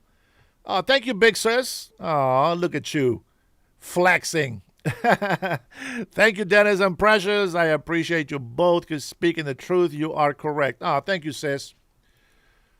Big drop. Look at you. Oh man, I appreciate you. I know the struggles, and I know that that you have a good heart, and I love you for that. Thank you for that blessing. But it's the future is already written, and all I can tell you, this is just me personally. It doesn't matter if I am going to be in the book of life, if I'm going to stay in heaven. Of course, I want to, 100%. But if it doesn't matter if I stay there or not. I want to know every single day that I live that I realized that I was weak and that I cried to God for help every day. And that I have faith that He was there for me. That's all I can do. That's all I can do. I can't promise you that I'm going to be in heaven. That's God's call. But I sure hope so. I sure hope so. You know, in the days of Noah, when God told him to build the ark, they had comments like that, like Rose Nunez. They say, you ain't going nowhere. Look at this fool making an ark in the middle of the forest. There's no water here. Little did they know that they were going to drown in their own words. But there will be the day when the door to the ark gets closed. And you will be the fools outside of the ark asking for them to open the door. But the door will not be open. So will be the faith in the last days when Jesus Christ comes back for His bride. That those who see Him coming, it will be too late to repent. It will be too late to believe, because they will have to spend 1,000 years of tribulation without the Holy Spirit. Oh, the demons. The demons listening to my words right now, their blood is boiling because they know it's the truth. They know it's the truth, but may God rebuke you, demons and Satan, in the name of Jesus Christ. You know, it's funny because they like to come in and the devil always throws your past and all your weakness and all your faults and everything. But of course, they never admit that is they who are doing those things, because we acknowledge. You see, you have to understand something. I have respect for people who acknowledge that they have made a mistake and that are working towards bettering themselves. Even with Gavin Newsom, which I don't believe, even he said that he did cheat on his, that he did sleep with his best friend's wife, but that it was wrong and he's, not done that since or whatever. I can respect that. Was it right? No. Is he going to pay the consequences? He should. But at least I have some respect that he acknowledged that that was wrong and that he's a changed man, supposedly. I can respect that. Trump acknowledged that he made mistakes, but he's not sorry for them. You know why? Because it gave him his freedom. And it gave his wives their freedom. You don't know what people go through. You don't know what people have to put up with. Sometimes maybe it was President Trump's fault. Maybe it was the wife. You don't know their relationship. You don't know the ifs and ins and whats or outs about it. You don't know. You don't know, especially when they don't believe in God. Especially when they haven't received Jesus Christ as the Lord and Savior. Especially because they were not in a place of Christianity. So you got to give them the benefit of doubt, regardless whether it was the women's fault or his fault. All I know is that those women knew who Donald Trump was. He was a playboy. He was an entrepreneur. He was an entertainer. He was a businessman. He was like this. He was like that. And they chose to go out with him and married him.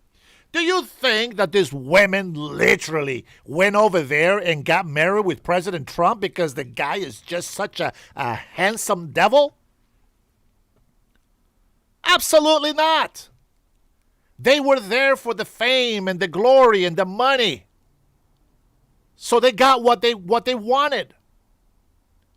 They chose to go after the money. Now, do I believe that the kids were a mistake? Absolutely not. I think the kids of any relationship are wonderful and beautiful. And we can only hope that they grow up to be great adults in life. But the bottom line is that they got money. They got paid. Where President Trump and many billionaires failed, only Trump is standing. Many of the people on the left like to judge President Trump, and yet their lives are miserable. And all they can do is complain and reflect their problems on somebody else's. You know what's funny? Let me tell you something, Abdullah. Inshallah, I agree. You come in here and start talking about high gas prices. Let me ask you something.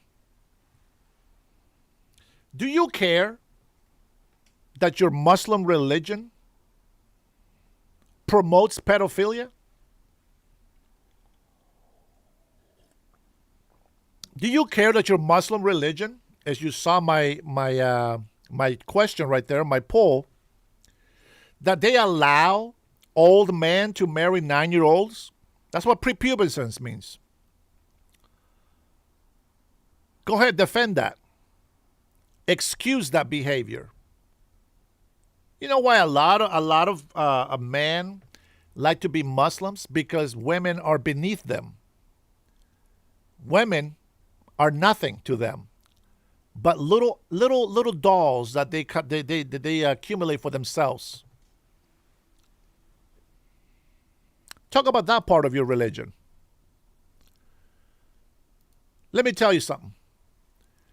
45,000 plus Iranians killed by this Islamic Ayatollah, this Islamic regime of terrorists. Let me ask you something. If you can save the innocent Iranians from this regime, do you think the high gas prices are worth it? Revolution, don't be a demon. Demons, you're not welcome in my chat. You will boil, you will suffer by hearing the truth. Come on, answer me that question. I know there's a small delay there.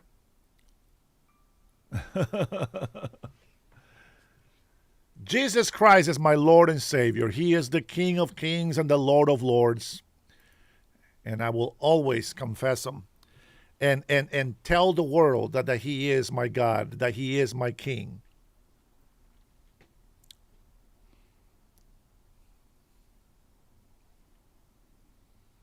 I'm not here to prove anything to you, Ron. You already made up your choice. Hey, Turpy, thanks for stopping by. Get the hell out. Continue your scrolling. Continue the scrolling. Hey, JP, how are you? Good morning. Render unto Caesar. Yeah. Javier Hernandez. Man, here comes my illegal immigrants. Here comes the illegal immigrants into my chat. Let's see. What else we got? Come on. Abdullah, answer the question. Answer the question. Look at this. 45% of the people in this chat, out of 200 voters, out of 200 votes, 45% don't know that the Quran says that men of any age are allowed to marry 9-year-old girls. Unbelievable. That's it. There's nothing I'm doing. There's nothing I'm doing. Just telling you the truth. You know, as I was saying before, and I got sidetracked, before 1979, before the Ayatollah came into power for Iran, Iran looked just like a Western civilization. They looked like the U.S. The men and women dressed like the way we dress here. They changed the marrying age from 9-year-old to 18 years old. You know why? Because they believed that women had value. They even allow women to serve in government. They did. When the Ayatollah came into power in 1979, one of the things that they changed is they reverted the age from 18 to 9 years old. That's not a blasphemy. That's a fact. It's not blasphemy, you moron, if it's a fact. See, this is what Islam tells you. Islam was written by a corrupt government. It's not a religious belief. They don't truly believe in God. It was written by a government to oppress people. It was a made-up religion with no witnesses, with one man who so-called himself a prophet of God after he stole the scriptures from the Torah and Christians 500 to 600 years after Jesus Christ was on this earth. And one of the things that Muslims teach you is do not question the Quran. Why? Because the more you question, the more you find out the truth. And what is the truth?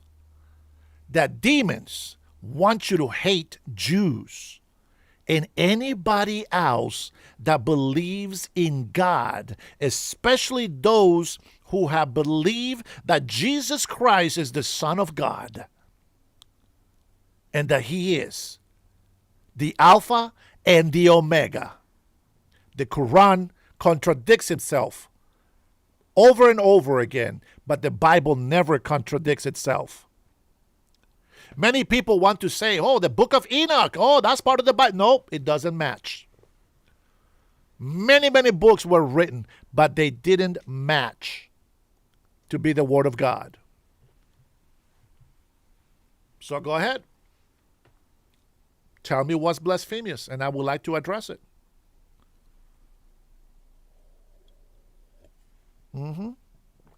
All right. Enough about religion. President Trump is right to call on the Pope. The Pope is a hypocrite. He is a political pawn. The Vatican has been a political pawn for as far as I can remember and in history. Always has been.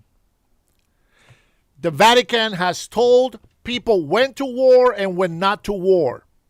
It is in history. The Pope is a buffoon. He is a fool. And he's not the most up high. Jesus Christ is the only one. He is not the way to God. Jesus Christ is the only one. The Pope is not life. Only Jesus Christ has died and rose from the dead on the third day. Only Jesus Christ is the truth and not the Pope. For the Pope thinks with weakness. Jesus Christ thinks and is wisdom. Again, he is the Alpha and the Omega, not the Pope. How can I lose my soul when I am worshiping God and praising the Most High God, Jehovah, the God of Abraham, Isaac, and Jacob, and when I praise Jesus Christ, his only begotten Son, who was sent to earth to die for our sins? How can I be blaspheming? By telling the truth. If I was blasphemous, then I would be dividing the kingdom of heaven, wouldn't I? But I'm not doing that. I am praising his holy name. Jesus Christ is above all. Above all.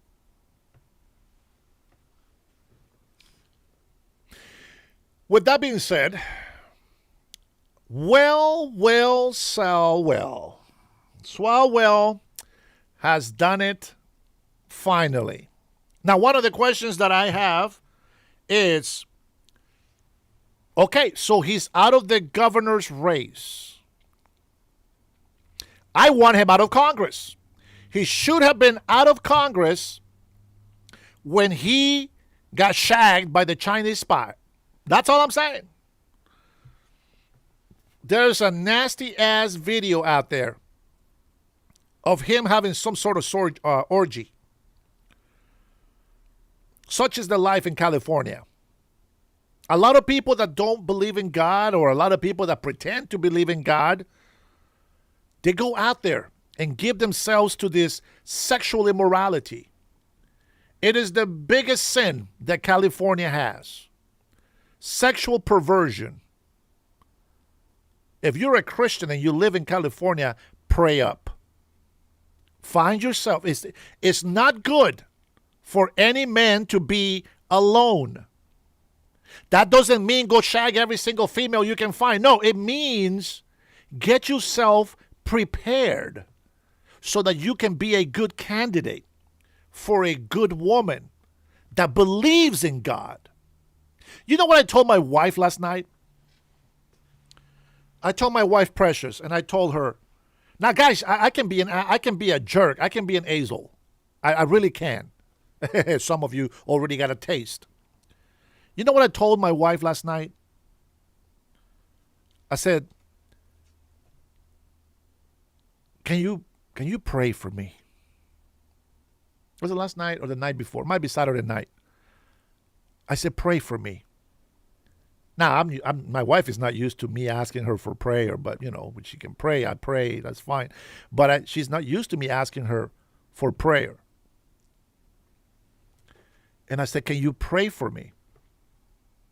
And I looked at her seriously. I said, no, I want you to pray for me. And if it makes you feel easier, pray in your language. Pray in Samoan, but pray for me. Whatever you want to pray, just pray over me. And she sat there and she prayed for like 5-10 minutes.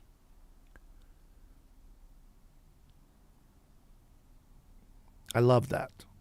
I need a lot of prayer. A lot of prayer. Finances, emotional instability, insecurities, loneliness, the burden of failure, the weakness that we feel in our flesh, the disappointments, the anxieties. We need prayer. If you believe that I am lying about something, pray for me.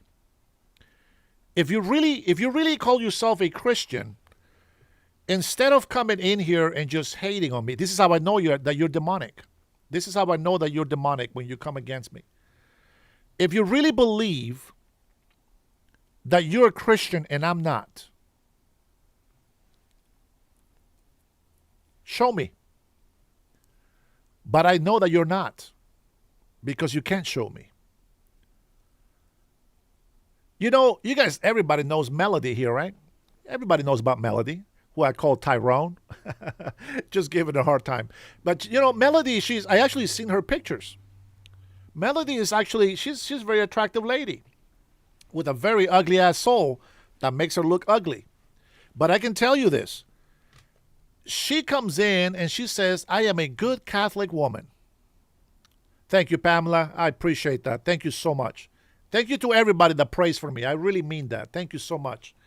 But she says, I'm a good Catholic woman. And I'm going to tell you, she has left the nastiest comments. Like, they're so demonic, that it's like, how can you, don't even say that you're a Christian. Just don't say that. Don't even say you're Catholic, because just don't. Listen, if I call you a retard, if I call you, stupid or ignorant or whatever, listen, you guys call me worse names. That's okay. All I ask is that when you come into my chat, give me something that I can learn. Because you coming in here to just insult me, you have to understand. Now, you only see like 100 people watching. That's fine. But there is thousands of people that come through my channel. Just last night, it was like, 20-something thousand people that came through. And a lot of people that just drop a nasty-ass line. And, of course, I see it. Sometimes I ignore most of the comments because I have to say what I need to say. But the fact is that I am one guy on this side of the lens. You are behind your little comfortable keyboard saying all the nasty things that you want to say. But at the end of the day, I'm here by myself. Well, not really, because I have patrons with me, and I have, some of the subscribers, they do support me, and the members, of course. And I appreciate that very much. Thank you, JP. Like I said right there. Hey, Steve, on the landscape on the landscape mode. God bless you guys over there. Samuel, I see that you're over there as well. Make sure that you guys are having a good conversation in there. If you guys need my attention, you got to put a super chat. Otherwise, I won't be able to look at your comments because there's two of them, okay? So thank you for that understanding. Now, with that being said, guys, I don't want to make this all about me, okay? But I want you to understand this. President Trump, regardless of his mishaps and all the mistakes that he has made in his personal life, it is irrelevant now.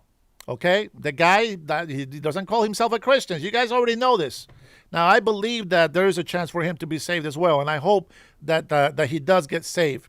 But regardless of his personal life, he is not doing anything in the Oval Office like Bill Clinton did. He's not doing anything to bring shame to our country. On the contrary, we got people from Nigeria wishing that President Trump will come and be president in Nigeria. Can you imagine this? The real African people, the real black Africans are out there wishing that President Trump was their president. That is fantastic. That is phenomenal. You know what I'm saying? That's crazy. Lou Ellis, Lou Ellis, I don't know. I thought that you were a good person for some reason. But Lou Ellis, I don't appreciate that. How about this? Go to the corner. Think about what you did wrong. Don't come back until you change your ways. All right.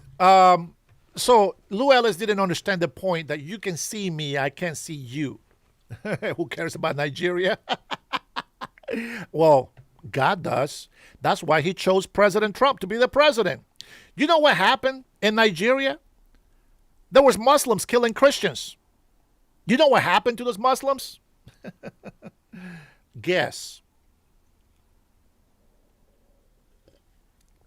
47 years. Death to America. 47 years. Death to America. Not one of you libtards said, go get them. Not one of the leftist people said, go get them. Not one legacy media condemned these comments. Death to America. Not one. Did I mention not one? Not one condemned it. Not one. But the moment that President Trump says we are going to destroy a whole civilization, people reacted in a different manner. There you go. James, thank you. James, how are you, brother? It's good to see you on here. A bigger part of being Christian is forgiveness and turning the other cheek. Also knowing the difference of each and when to do as such. Absolutely. You couldn't have said it any better, bro. I appreciate it. Thank you. I appreciate that, James. We got 2 years. Remember that. 2 years. James, I really need to sit down, have a coffee with you and connect. We got 2 years. I want to talk to you about some special side projects, and maybe you can have some friends or something that we need to get something going if you want to be part of it, okay? I'll just shoot me a text whenever you're free. Guys, I want to let you know I do have an appointment today, so I'm going to end this at 1 p.m. today. Don't worry, we still have over an hour left on this. But I want to point out that they have been saying to us, death to America. Nobody on the left has said anything about this Islamic regime that is terrorizing not just us, but the whole Middle East. They have done all these bad things against women, and nobody on the left has protested anything that they're doing. Isn't that crazy? Isn't it crazy that everybody comes and protests here in the United States of America because we have this great thing called freedom of speech? Stay with me here. Stay with me. Freedom of speech. Palestinians protesting on the street. Hamas, it's here in the United States, protesting on the streets. But nobody protests on the streets here about Iran killing over 45,000 people. Where is the genocide outcry? Where is the outrage for death to America? And they don't mean civilization. They mean the whole country. Civilization is not the same as population. I want you to know that. If you don't believe me, go look up what is civilization and what is population. When the Islamic regime of Iran says death to America, they're talking about the people in general, not just the civilization. The Islamic regime and what they believe and the knowledge that they have for themselves, that is their civilization.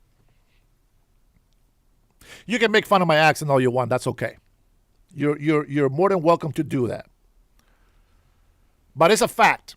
And I want you to hear this because I'm sure that you have heard this before. Listen to this. When your enemies, and even some, can you imagine Iran going from death to America to God bless America? You hear that? When your enemies, and even some, can you imagine Iran going from death to America to God bless America?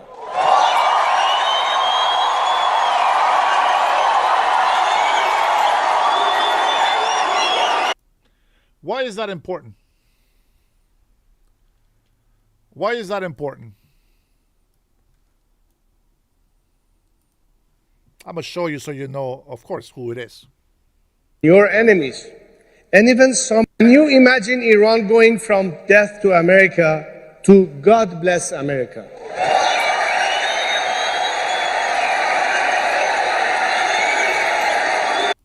Have you ever heard a Muslim say that? Have you ever heard a Muslim say, God bless America? Why is there such a problem taking care of that civilization? Getting rid of these terrorist Muslims. Why is that a problem? You see, death to America. Well, death to their civilization. Death to America, it's more meaningful. It's a more hateful comment. They're just, they want to kill every American, period. We're just trying to get rid of the regime. President Trump has said it many times. He wants to have the Iranians be free. He was judged badly with the Venezuela deal.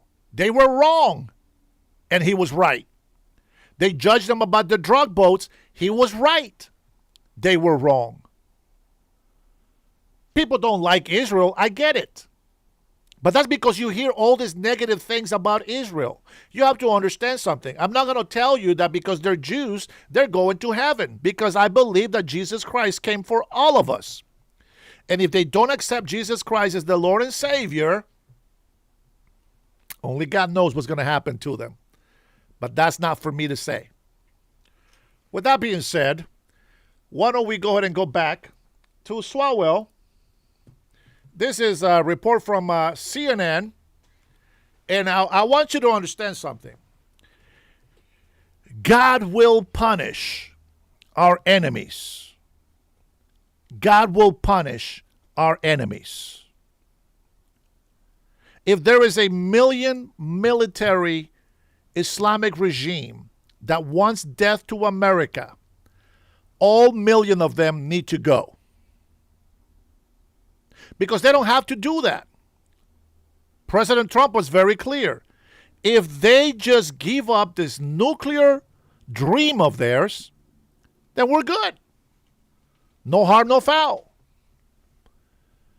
But no, they still want death to America. They still want nuclear weapons. God will punish your enemies. God will punish your enemies. And Islam is God's enemy. It is what it is. This morning, will Eric Swalwell keep his job in Congress? That's the question after he dropped out of the California governor's race overnight. 4 women accused him of sexual misconduct. One of those women says the congressman raped her. The Manhattan district attorney is now investigating her claims. Swalwell has denied all of the allegations. This morning, Democrats are calling for him to resign. Some are or face expulsion from the House. And this is setting off what could be a series of expulsions. With us now, our friend Daniela Diaz, congressional reporter for Notice. Great to see you this morning. The focus now shifts really from California to Washington, where there's an enormous amount of political pressure taking place right now. What do you see?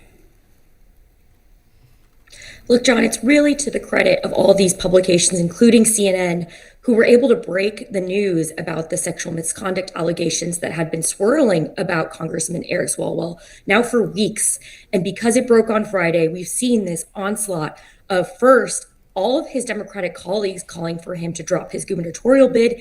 And now it seems they're going to support a measure to expel him from Congress. To be clear, of course, this is very serious. And Congressman Swalwell is standing by the fact that he's defending himself. He denies these allegations and also is apologizing to his wife in these statements, maybe alleging that there could have been extramarital affairs. But he does not accept that these allegations are true. And it sounds like he's going to stick by those, by his defense. But Congress is back this week. They were gone for a 2-week recess for Easter, John.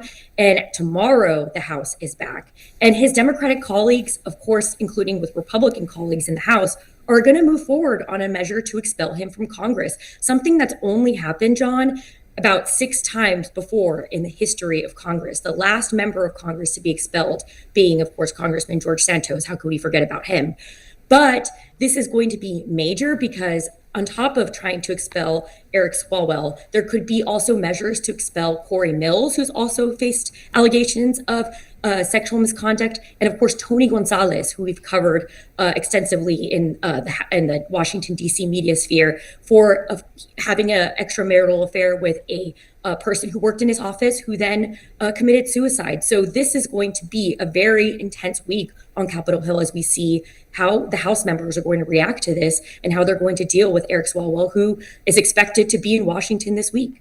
Yeah, and some are even talking about a package deal where as many as 2 Republicans, 2 Democrats are expelled, or 1 Democrat, 1 Republican expelled this week. Could be extraordinary goings on. It is worth noting, Swalwell's the only one of these individuals not to be investigated yet by the Ethics Committee. So it would be unusual, but Congress certainly has the power to do it if they want to, correct? Correct. And I think something to keep in mind is the way the House usually plays these things out is they want these investigations to happen in the House Ethics Committee. We saw that Tony Gonzalez is being investigated, Corey Mills is being investigated. So the way that this is playing out is they're willing to move forward with this without an investigation. I mean, I think the Democratic House members that I've spoken to read these allegations in CNN, in the San Francisco Chronicle. Notice was able to speak to some of the women. I was able to speak to some of the women and confirm some of these allegations. And they're serious enough for them to move forward with this. It's really a big deal, the fact that this congressman, who of course has served in Congress for 10 years, he was seen as a front runner in this gubernatorial bid, which really launched this avalanche of women coming forward, especially after swirls of allegations on social media, which I think helped a lot of women to feel confident to come forward. And this is what's leading to this moment right now where we could see several expulsions in the House. With us now, CNN senior legal analyst, former assistant U.S. attorney for the Southern District of New York, Ellie Honig. Counselor, good to see you this morning. Talk to me about the Manhattan DA's move here. What will they be investigating? How will it work? Why'd they jump in? So, John, a case like this is likely to come down to the single issue of consent. Was this sexual contact consensual or non-consensual? Now, the first thing prosecutors will do naturally is speak to the complainant, the woman, get her full statement, get as much detail as they can. Prosecutors also will likely reach out to the accused, to Eric Swalwell here. You have to go through his defense lawyer. He'll have the opportunity to speak to prosecutors, although, of course, he does not have to do that. Then you're in the position of looking for what we call corroboration. You want to look at all the other evidence. So, for example, what were this woman's statements to others at or around the time? According to the reporting, there is evidence that this woman told friends and family members that she had had this contact with Representative Swalwell and that it was non-consensual. You want to look at the conversations. Now, I'm going to add to that because there was a lot of people that wanted to release the information about all the sexual harassment suits against congressmen. And you know what the result was. None of them wanted this to go out to the open. And our taxpayer dollars, defend them from all these sexual harassment suits that they've had. And Congress, man, didn't want that to come out in the open. Isn't that interesting? Shouldn't everybody on the left want that investigation to happen? Shouldn't you go out on the streets and protest? If you're on the left, since you like to protest so much, shouldn't you go protest that they should release those sexual harassment suits out in the open? If you really care about your moral values, that's exactly what you would do. You will go out on the street and protest to release that information to the public. Who has had any sexual harassment claims done against them? And I'm going to tell you something. After decades for a lot of these old cats in Congress, there is a lot of dirt to uncover there. And we see Swalwell. He is one of many that's going to get punished for this atrocities that they've been committing in crimes against women. And disgusting. after the fact between the complainant and the accused. You want to look and see if there's any medical records. The reporting here is that the woman had pregnancy and STD testing, so that's something short of a full medical workup. And then, John, the key thing to keep in mind is for prosecutors, the question is not who is more believable or which side is more likely. Prosecutors, remember, have to prove their case beyond a reasonable doubt. So that's a very high burden that prosecutors will bear. And again, we said there were 4 women who came forward, including this one here in New York City. What will happen with other potential individuals?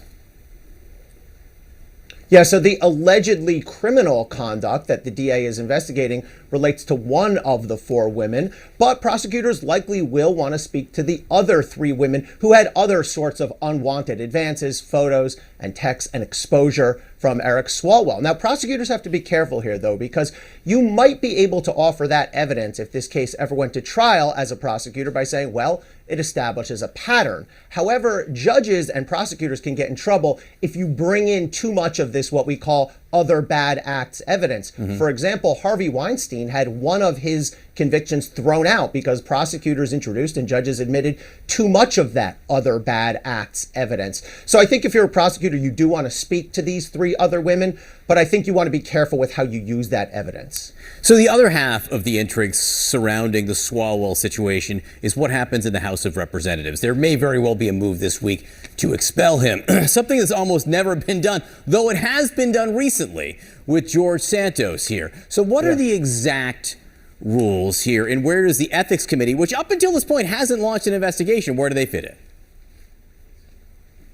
So certainly the Ethics Committee does have the power to launch an investigation, to take statements, but the House also does not necessarily have to wait for the Ethics Committee or even for prosecutors. Now, the Constitution tells us that the House can expel its own members by a 2/3 vote of the entire membership. And if you do the math and look at the numbers, there are 219 Republicans right now. So to get to 2/3, you would need all 219 Republicans plus about 71 Democratic votes. So we've seen some Democratic members of Congress come out against Eric Swalwell. So if that happens fairly quickly, if a vote is forced, they're going to need substantial Democratic support in order to get to that 2/3.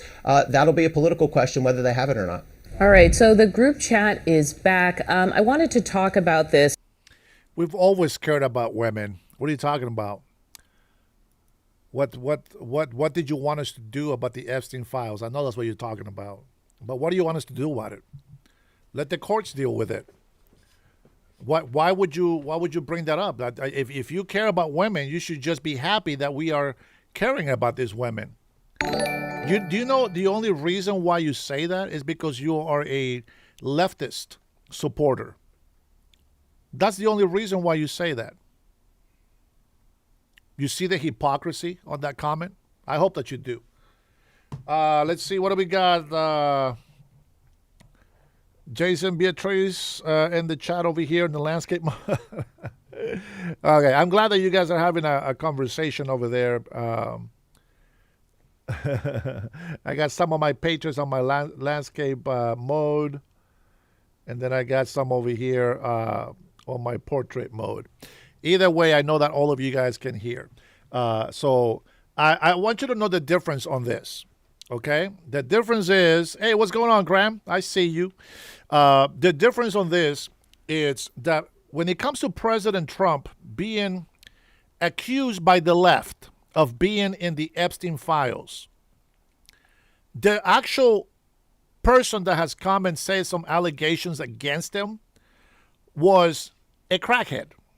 And they actually took those allegations back. So there was nothing there. But the difference is that here we are having actual women directly accusing Swalwell of doing inappropriate things to them. Let's just call it that way. But they're actually coming out forth. And they're telling you that this is what happens. That there has been not one woman that says Trump did this and have come forth with any proof. Besides allegations of, I don't like the guy, so I'm going to make up whatever lie I can about him. And that's a big difference. You see, you do tell, right? You can tell the difference. There's four women directly accusing Eric Swalwell. And not only is this guy coming out and say, oh, no, I didn't do anything with these women. No, he apologized to his wife for the bad things that he did. And there's a video out there, which I'm not going to show you, but you can look it up yourself, where this guy, Eric Swalwell, is in a bed in a hotel probably, or in a bedroom of some sort.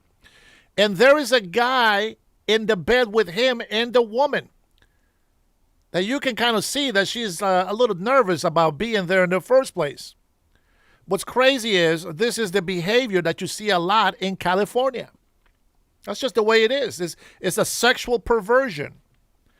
The guy being married and going out there and doing these crazy things with other women and men together, little orgies, whatever. Look up the video. Don't listen to my voice. Don't listen to what I'm saying. Go look up the video of him doing that, because I'm not going to show it on my channel. But the fact is that there is actual evidence and there is proof of him doing these things. And the worst thing that you people have on Trump was, oh, he said, grab them by the kitty. Please. You know how many women came up and say, well, we'd rather be grabbed by the kitty than to be led by an incompetent president. Not my words, but I will actually find that clip for you.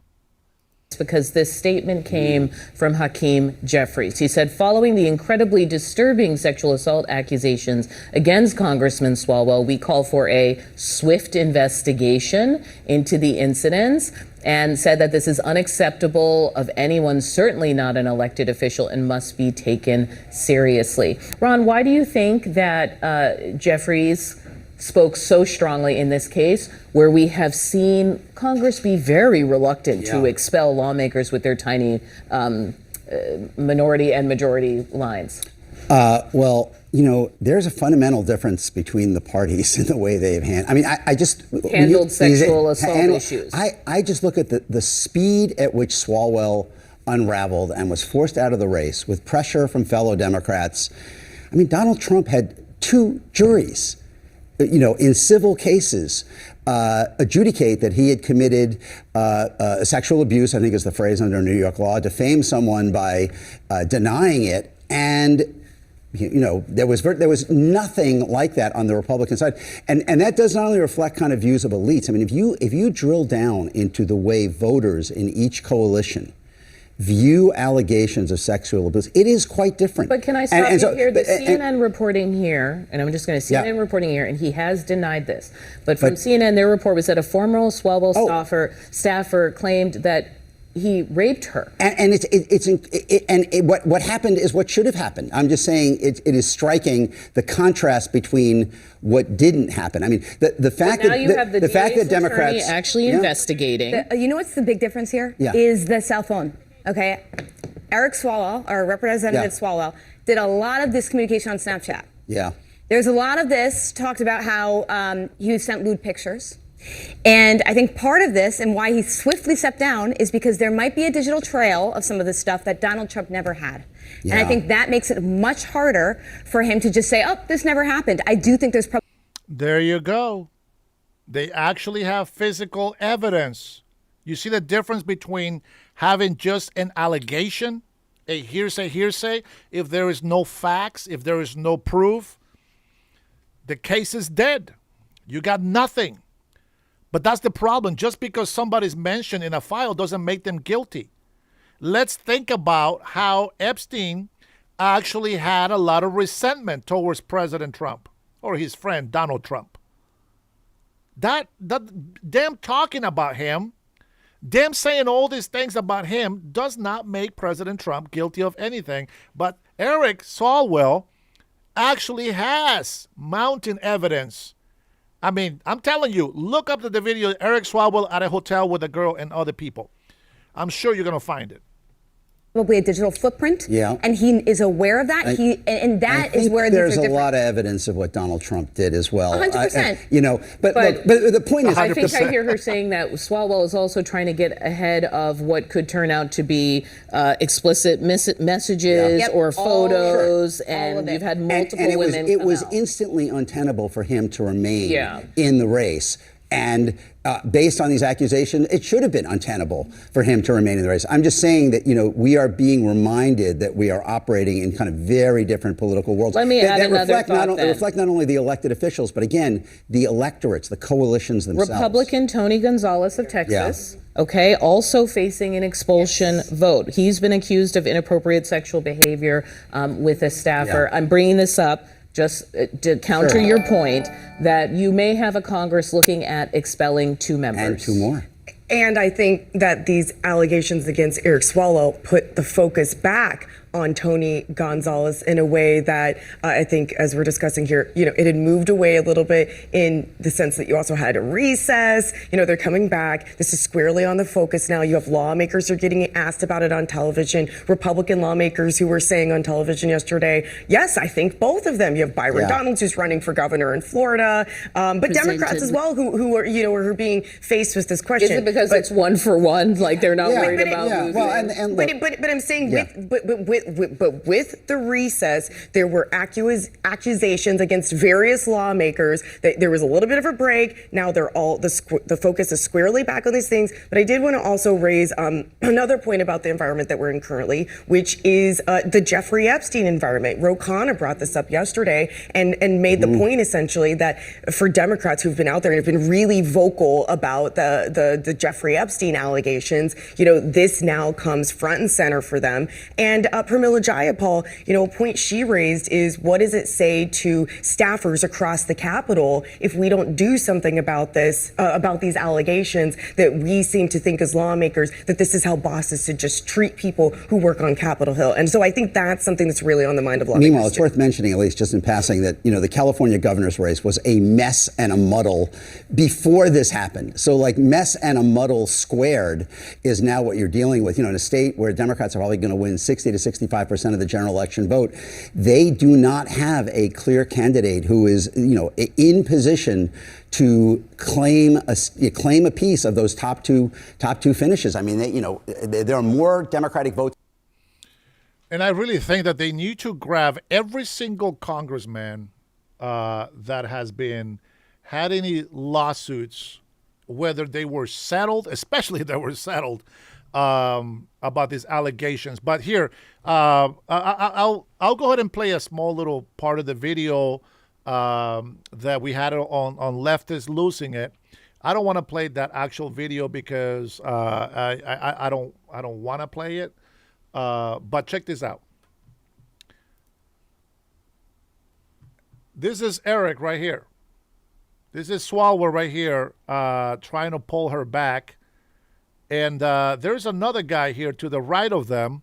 And, of course, whoever is recording.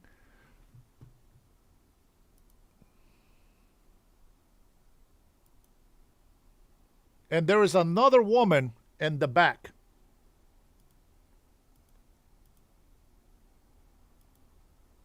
And there she is.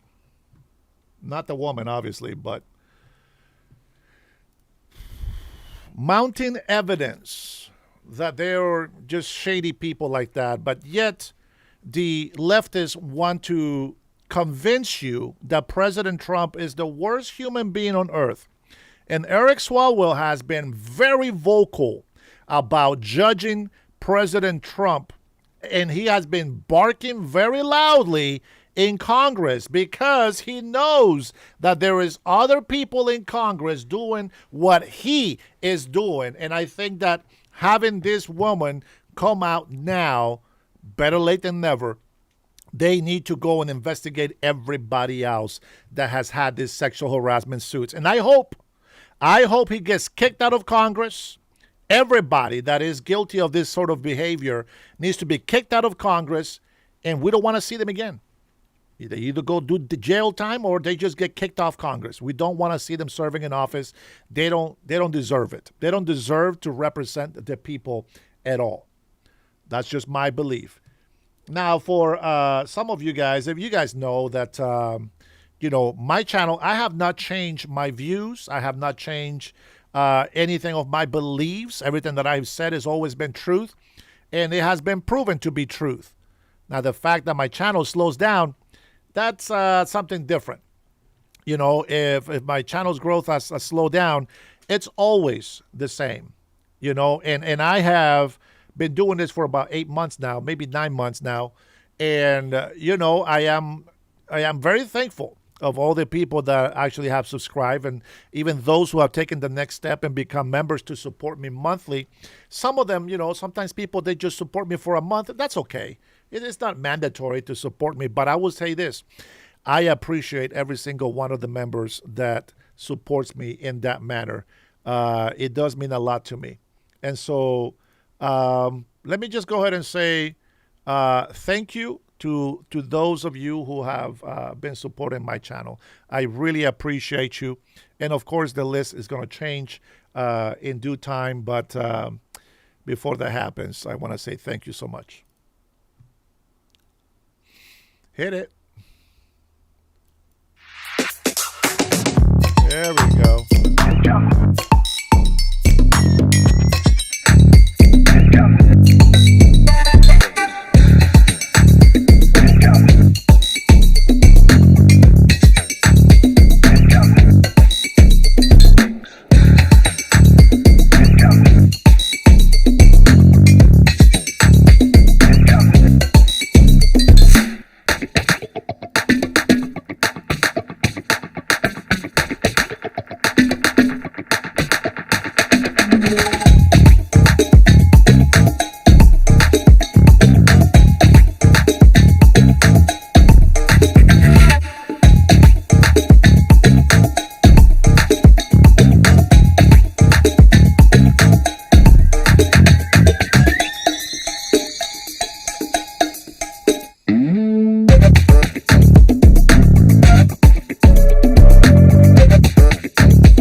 Thank you, guys. I appreciate you all, man. I really do appreciate you. I can see the haters. The haters don't like it. The haters don't like it when people support me. But you know what? Here we go. We have the IRS CEO. That's crazy. He's going to say some nasty things about President Trump. You guys better be ready for this. Steve, I see you coming, man. Thank you for your support. I know, big bro. I know, little bro. I appreciate you as well. Everybody that has subscribed, I thank you guys for that. Both on the landscape and the portrait mode. I appreciate you guys and your support. We lost like 100 lip tarts on that commercial. Me thanking my members, we lost 100 lip tarts. But it's okay. Here is the CEO from the IRS talking about how bad Trump is. Let's take a listen. Look at this headline. It's from Politico. IRS staffing shortage collides with GOP's tax cut campaign pitch, end quote. With me now is the Chief Executive Officer of the IRS, Frank Bisignano. Frank, can you confirm it? Is there a staffing shortage? No staffing shortage here. No? You have to look at the results we've been producing. Tax season's about finished here. It's the last week, and we've implemented all the changes that were needed for the working families tax cuts. Well, do you use AI to do that? We use every tool imaginable. We're a tech shop, really. I mean, you got to think about this as a tech-based org. We've processed, taken in 120 million tax returns. We have 80 million refunds that have already gone out. Refunds went from 72 million last year to 80 million this year, serving the clients faster. Okay. The original staffing number, nobody ever determined it was right. But how do you measure compliance? I mean, there's lots of these stories out there that you are short-staffed. Okay, you say you're not, fair enough, but a lot of stories say, hey, you can't handle Well, that's because people go, if you had 100,000 and now you have 72,000, you must be short-staffed. But, you know, we've run orgs our whole life to drive productivity and quality. Okay. And it's through technology. You can only do it. We started, you know, when I came on in October, and we changed the way we think about the call centers. We changed our metrics on how we were going to deliver. We're delivering, you know, refunds faster than ever and larger than ever, while doing OBBB tech changes to implement it. Okay, but can you check compliance? Look, there's going to be a lot of taxpayers saying, wait, these guys, they're short of staff, I'll try it on. Well, I'll stretch the rules. We're going to find them. We're going to find them. That's the job. I mean, you think about places to use AI and technology, it's really around that. Increasing the compliance. So if you say, what are we doing? We're driving customer service to the best season we've ever had, right? We're increasing collections, revenues up, and we're protecting privacy. And that's the mantra. And, you know, you could do that. You know, 75,000 people are a lot of people to run an org. I've run large orgs my whole career. The average refund, I think, is up, refunds generally up 11%. By dollar, right, compared to last year. Why are refunds up? Because of the no tax on tips and tax on seeds, that kind of thing? Two things. First of all, that's a number of the refunds, but we also have 8 million more refunds going out, right? So that's an average number of the refund. But if you think about it, we had 227 million last year. It's 274 million. That's 15% more paid and 10% more people. And yes, 50 million Americans filed a Schedule 1A, which means they were included in it. 28 million seniors with the senior deduction. What the president did here with this tax reform and what Congress did and the Republican Congress driving it really made an economic change for Americans. And we've supported it technically. Refunds are getting out faster. And we actually had 1% growth, which 1%, if you go from, you know, 97 to 98% in electronic filings too. So it's a technology-driven business, and that's why we're able to get the gains we have. Now, do you guys handle the Trump accounts, these brand new 100%. How many you signed up? Well, we got 4 million, 1 million getting the benefit of $1,000. And remember, we've just begun. So I think, you know, it's 3 million people have filed my favorite form, 4547. That's the form for the Trump accounts, appropriately named. And 3 million have filed, but it's for 4 million dependents and 1 million, again, 1,000 benefit. And of course, there's all the other benefits. So $1 billion, $1 billion out the door already. Yeah. And more to come? Oh, yeah. Yeah, and I think I mean, this is the start of it. This is the start of it. And, you know, we will see it continue through the course of the year. It will continue through the course of the year. I like it how people on the left, they just never give up, do they? Look at Victor Rivera, such bullshit he says. That's the CEO of the IRS, bro. That's not even me. That's not me saying it. But hey, here is Katie Hopkins, I think is her name, on freedom of speech. And you guys probably remember this clip from a while back. Here we go. Listen to this. Daughters. And a son. No, but I'm kind of thinking just for a moment about this. That this is the man who talked about grabbing women by the pussy. Is there any part of you that feels this is not my guy? I don't want this guy to be talking like this about any woman at all. Do you not despair for the future in any ways? Sweetie, I would rather be grabbed by the pussy than have a pussy for president. Now what?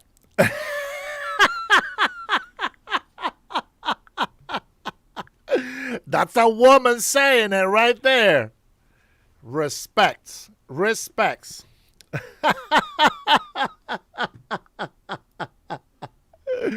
And it's so true, man. It's so true. I've been telling you guys, man. People don't listen. People don't listen.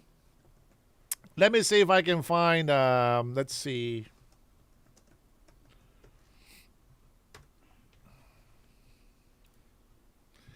Let me see if I can find this clip. I know that I have. Let me see if I have it on my history. I probably watched it on my other. I have two accounts. One of them I can comment on the. Thank you, Sandra. I see you. I see you. Don't. Once in a while I get to see you guys. You guys are on my far away chat. But I thank you guys for being here with me. Let me see if I can find this clip that I think is pretty cool. Let me see, not this one. I have so many videos that I watch all the time, as you guys know. You know what? Actually, there was, let me see. I think it was the Black Conservative that actually put this out here. This guy is better than me too, by the way. Black Conservative, guys, look him up.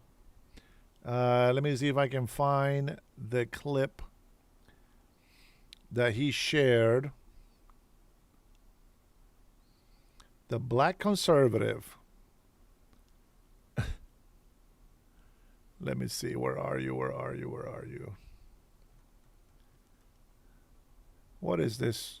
I don't know what this is. Amen. Hey, good for her for opening her eyes early. Oh, man. Exit tax, of course. You know what? These guys are so good at taxing people. Why is it that the leftists only know how to tax people? What is this? President Trump is delivering DoorDash. Perfect. What is this?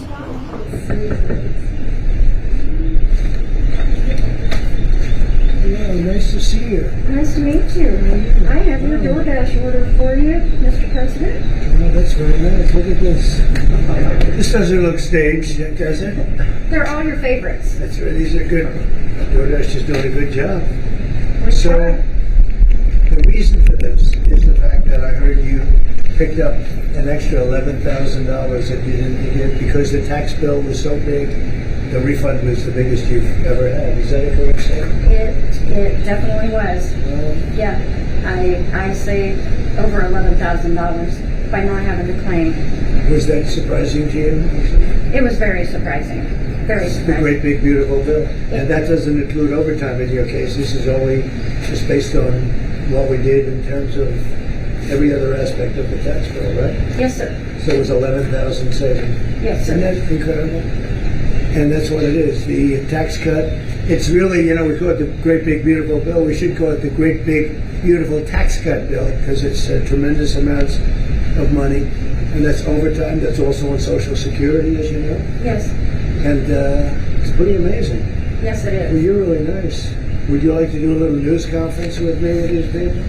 These are not the nicest people. They're not nice like you. You know that, right?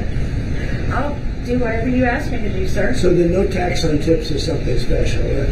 It's very special. And that's the one that really pertains to you more than anything else. Yes, sir. It's fantastic. It's such an honor to meet you. And I think you voted for me, do you think? Maybe. I heard you're a great supporter, and we appreciate it. Thank you. I'll put this over here, and why don't we have a news conference with the press? Want to do it? Sure. You don't have to say too much. I think they're looking about hormone straight and various other things. Do you have any questions? Mr. President, did you post that picture of yourself depicted as Jesus Christ? Well, it wasn't depicted. It was me. I did post it, and I thought it was me as a doctor, and it had to do with Red Cross as a Red Cross worker there, which we support. And only the fake news could come up with that one. So I just heard about it, and I said, how did they come up with that? It's supposed to be me as a doctor making people better, and I do make people better. I make people a lot better. As an example, the 11,000, I understand your husband's going through treatment. Yes, sir. Yes, sir. He's going through some very serious cancer treatment, so Yes, sir. this goes a long way. Yes, sir. It sure does. Mr. President, are another round of talks planned with Iran? And if so, will you send Vice President J.D. Vance in? Well, he's done a good job, and Steve and Jared, they've all done a very good job. And I can tell you that we've been called by the other side. They'd like to make a deal very badly, very badly. What was the sticking point over? You said it was over nuclear. It was over nuclear, very similar, yeah, very good. I guess you're listening. It's over the fact that they will never have a nuclear weapon. Iran, you marking it down? Iran will not have a nuclear weapon. And we agreed to a lot of things, but they didn't agree to that. And I think they will agree to it. I'm almost sure of it. In fact, I am sure of it. If they don't agree, there's no deal. There'll never be a deal. Iran will not have a nuclear weapon, and we're going to get the dust back. We'll get it back either. We'll get it back from them or we'll take it. Mr. President, as far as the naval blockade is concerned, what's the end game? Is it to force Iran back to the negotiating table? Is it to open up the straits so that gas prices ultimately come down? Maybe everything. I mean, both of those things, certainly, and more. We can't let a country blackmail or extort the world, because that's what they're doing. They're really blackmailing the world. We're not going to let that happen. And you know, the amazing thing is, we don't, can you believe this? We don't use the strait. We don't need the strait. We have our own oil and gas, much more than we need. We have more oil and gas than Saudi Arabia. Think of this. We produce more. Saudi Arabia, and add Russia to it. Substantially more. And by next year, we'll have double that amount. So we don't need it, but the world needs it. And many ships are heading to our country right now as we speak, to load up with the best, really, I guess you could say, somebody said the best and sweetest. I don't know exactly what sweet is, but when it relates to oil, it's a good thing. But they're coming to our country right now. There are many boats coming to our country. Now, it could very well be this is going to be settled before that. We've been called this morning by the right people, the appropriate people, and they want to work a deal. They would like to work a deal. Is it your anticipation, Mr. President, that other countries will assist in this effort to blockade Iran and those specific? Yeah, other countries are going to also. Which countries, sir? We don't need other countries, frankly, but they've offered the services. We'll let it be known probably tomorrow. Has the blockade started, sir? Yeah, started 10 o'clock. Bishop Robert Barron supports you and your policies. He praises you for defending religious freedom. Yeah. He now says you owe Pope Leo an apology. Will you apologize? No, I don't, because Pope Leo said things that are wrong. He was very much against what I'm doing with regard to Iran, and you cannot have a nuclear Iran. Pope Leo would not be happy with the end result. You have hundreds of millions of people dead, and it's not going to happen. So I can't. I think he's very weak on crime and other things. So I'm not. I mean, he went public. I'm just responding to Pope Leo, and you know, his brother is a big MAGA person, and he's a great guy, Louis. And I said I like Louis better than I like the Pope. No, you have to have law and order in our country, and that's what we have now. We have the lowest crime numbers we've had in a long time, despite the fact that many criminals were allowed into our country, but we've gotten a lot of them out. We've done a great job on crime. So we have the lowest murder rate in 125 years, since 1900, the lowest murder rate. So we believe strongly in law and order, and he seemed to have a problem with that, so there's nothing to apologize for. He's wrong. And the other thing is he didn't like what we're doing with respect to Iran, but Iran is wants to be a nuclear nation so they can exterminate the world. Not going to happen.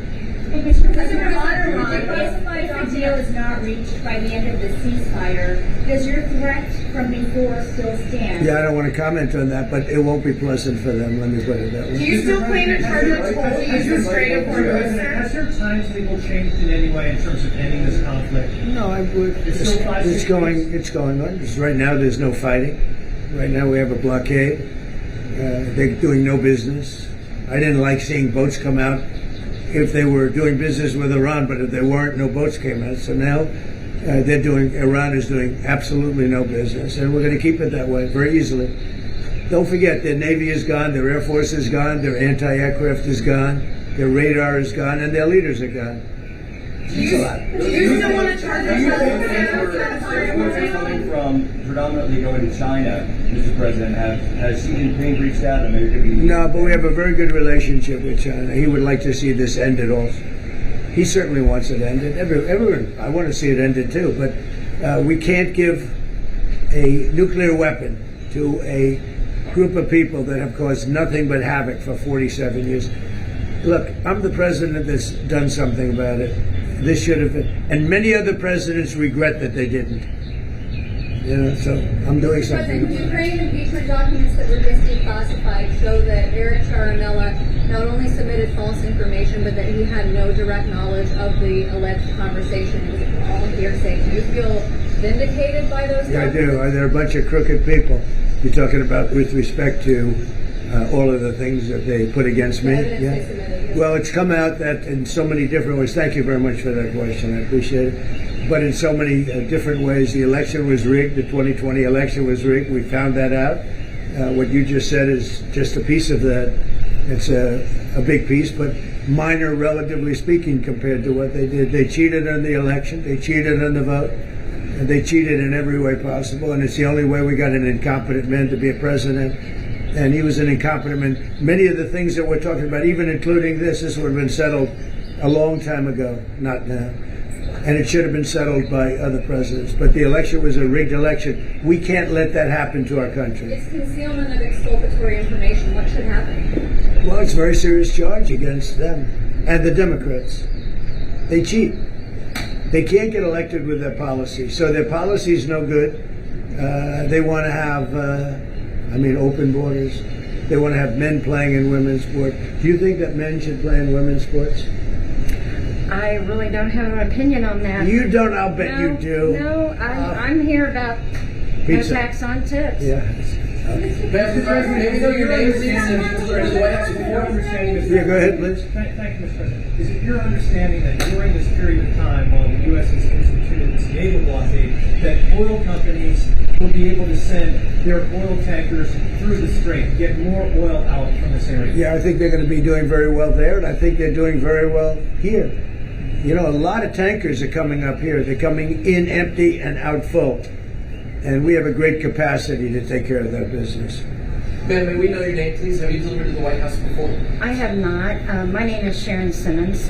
And are the White House good tempers? Do you know? Wait. Potentially. Yes, very. Mr. President, can I ask you something That's about good. Cuba? Thank you. You reminded me. Mr. President, one on Cuba, sir. You previously said that you had no problem with countries sending fuel to Cuba after previously promising to tariff them. What happened? What changed? Well, we're going to see with Cuba. Cuba's another story.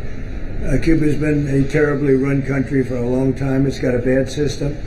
It's been very oppressive, as you know. And we have a lot of great Cuban Americans, all of whom just about voted for me. And they were treated very badly. In many cases, family members have been killed. They've been beaten up and mugged, and terrible things happened in Cuba. And Cuba's a failing nation. And we're going to do this, and we may stop by Cuba after we're finished with this. But Cuba is a nation that was just been horribly run for many years by Castro. You said base cut by regarding those two recent referrals for Letitia James for insurance fraud, do you know if federal prosecutors had evidence to charge? Well, I don't know. I know she's a very corrupt person. And you're talking about the so-called Attorney General of New York. She's a very corrupt person. That's been proven now. And I know I have nothing to do with it, but they're looking at things all over the place, more than one state concerning her, and concerning people like Comey, who's a dirty cop. Comey's a dirty cop, and dirty cops are bad. Nobody likes the police more than me, law enforcement more than me, but Comey's a totally dirty cop, and we're not gonna stand for it. Yeah.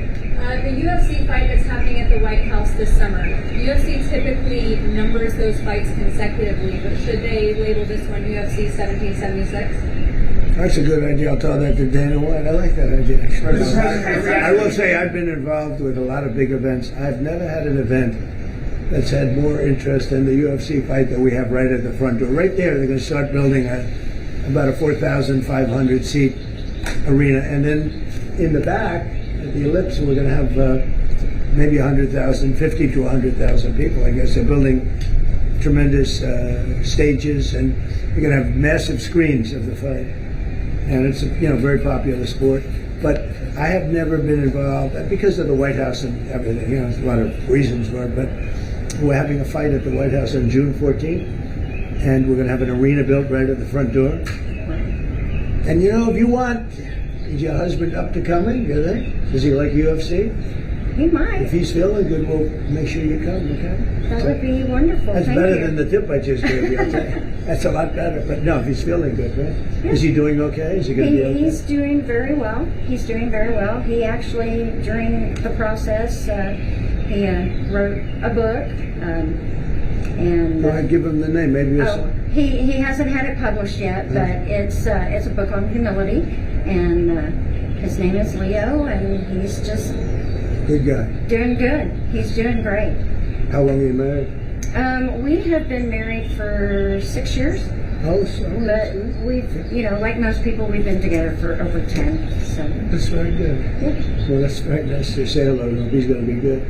Okay, he's going to get better, and he's going to be good. Yes, sir. Good. Yes, well, I want to thank you all, and I especially want to thank you for being here. Well, I want to thank you for the no tax on tips. No, that's good. It has helped my family out immensely, and I definitely appreciate it. That's so nice. The one thing that I just in leaving, we've had more good press for a change, having to do with the fact that people are receiving more money from their tax refunds than they ever thought possible. We had a man the other day got $5,000, another one got $7,000. They weren't expecting anything like this, and it's because of the great big beautiful bill. And that's why you came, and I really appreciate it. And tell your husband to get better. I will. And if he's feeling good, you'll come up and you'll watch that fight. All right. June 14th. I appreciate it. All Thank right. you. Thank you very much. Thank you so much. Thank you. Any update on DOJ, though, Thank Mr. you. President? Who you went to lead DOJ? Any update on who you went to lead DOJ, who you're going to nominate? Well, I think Todd, as far as doing a fantastic job, I will say that. He's a great lawyer. I know that because he's been with me a long time. And so far, he's doing a great job. But we have incredible people in the DOJ, getting better all the time. Thank you very much, everybody. Thank you, Mr. President. Now, the only thank you for subscribing. Appreciate you there. The only thing about, thank you, Cindy. The only thing about people getting blocked or timed out is if you guys come in here just to say stupid shit, you're just gonna have to go. Okay, that's not what I want in here. I want people that actually want to get informed. If you support Bernie, I can see where your mental problems are. If you support it, if you voted for Kamala, I can see why you make the dumb comments that you make on my chat. There's actually quite a few people that come in here and actually make sense, on why they support what they support. I wanted to point out that Soros has influenced the socialist Democrats in Hungary. I forgot to spell that. But Hungary. I think I called it Hungary, but it's Hungary. Hungary, I think is how you spell it. I put Hungary, but it's Hungria in Spanish, I guess. But you know what? People don't understand this. Dennis, you need to show the clip about the money belt.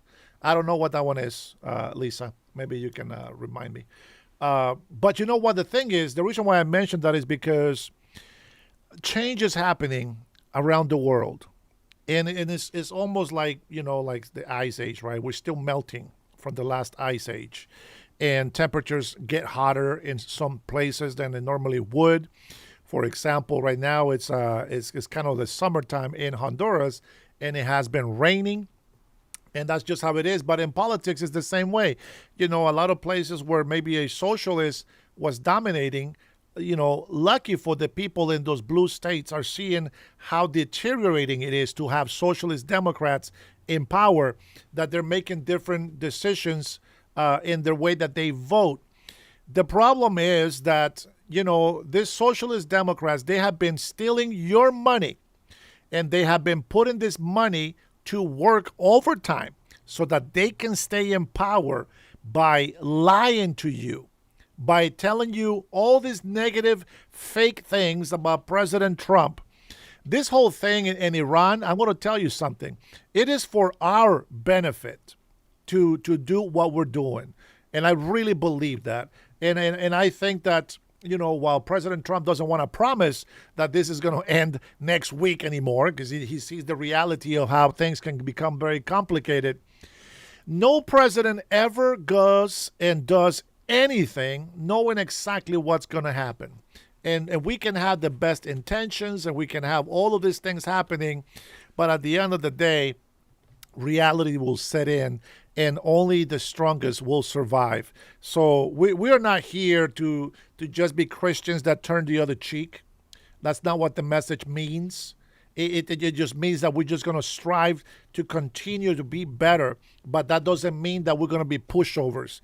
Because what I have seen in a lot of European countries is that these Muslims are pushing around Christians, and these Christians are not fighting back.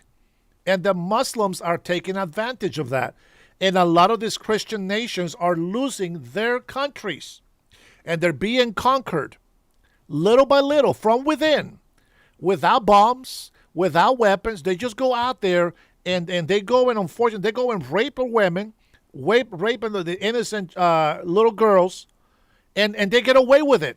I don't understand why any country will put up with that shit. But I'm going to tell you something. I'm glad that we still have somewhat the Second Amendment, because these guys are already threatening that they're going to do an inside job on us.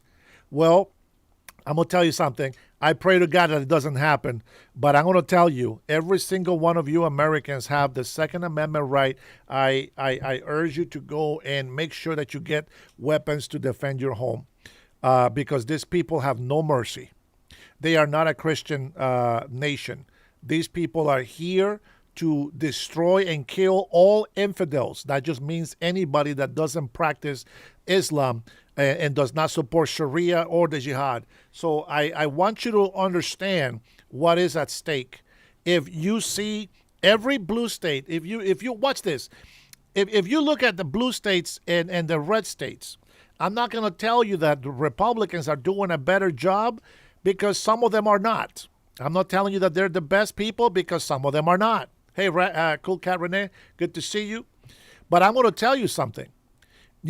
California, well, I don't know, Oregon is kind of crap, but even Washington, and New York, we have the largest economic states here in the country. But what's very interesting is that the Republican states where, they're not making as much money, people can actually afford their rent. Isn't that crazy? Let me tell you why California, Seattle, Washington, and why New York seem to be making a lot of money. It's because the money that they make is the taxes that they take away from you, the taxpayer. That's the money. That is the revenue that they're making. And you got to look at it this way. They have a large economy in their state, but people can't afford rent in those states. Think about this. Where is their money coming from? Is it from creating new jobs, or is it just from taxing higher taxes on the people that are still in their state? I can tell you for a fact here in Washington State that the reason why we have unaffordability, it has a lot to do with regulation and taxes being imposed on the people. They just passed an extra 10% tax on businesses making over $1 million, which is ridiculous, because eventually it will come down to us. When they were confronted that if we were going to have to end up paying for this if the rich people left, they didn't deny it, and they say that they are leaving that open for the next person that comes into government. That just closes to say, yes, we are going to end up paying the millionaire's tax when there is no millionaires to pay it. It is very simple. It is that simple. You know, and people don't want to understand that. But if you're smart and you start looking at what's going on in blue states, don't go and be fooled that California has the largest economy, the fourth largest economy. Don't be fooled by that, because the people cannot afford their bills. They are being taxed up the yin yang, just like in Washington State and New York. It's not worth it. It is not worth it. And they got over $3 billion. Imagine this. They pay over $3 billion to go and talk bad about conservatives, talk bad about Christians, talk bad about President Trump every single chance that they get. $3 billion allotted so that they can say all these negative things about Trump. Don't forget Nancy Pelosi's the smear tactic. Remember that. She really believes that's the way that dirty politicians play. And that is exactly the tactic that they use. See, they smear somebody, but you know what? All truth comes out to the open. And just like Eric Swalwell is about to pay for his crimes, and I hope that he doesn't get off the hook from this, and I hope that he loses his job in Congress. He should have lost that job when he shagged that spy from China, okay? But you know what? It's not too late. We can still remedy that, and I hope that he does get kicked from Congress. With that being said, we cannot overlook at the fact that red states that supposedly don't make that much money. Think about this. What would you rather have? A state that has a reputation of making so much money because they're taking all that money from your taxes and you can't afford a living, or pay less taxes, be called a poorer state, but yet you are owner of your house and you can afford rent? They make fun of California, says, oh, we give the most money in taxes, blah, blah. Please, they lost almost $200 billion. Where's it at? Where's it at? They lost it. $200 billion. They lost it. And they complain and they clown on Texas. If I tell you how much money I pay for a house here in Washington State at $3,800 for a 3-bedroom, go to Texas and tell me what can you get for $3,800. And as they say, everything is bigger in Texas. If you're in Texas, tell me what is the average rent or the average. Let me know. As a matter of fact, let me look it up.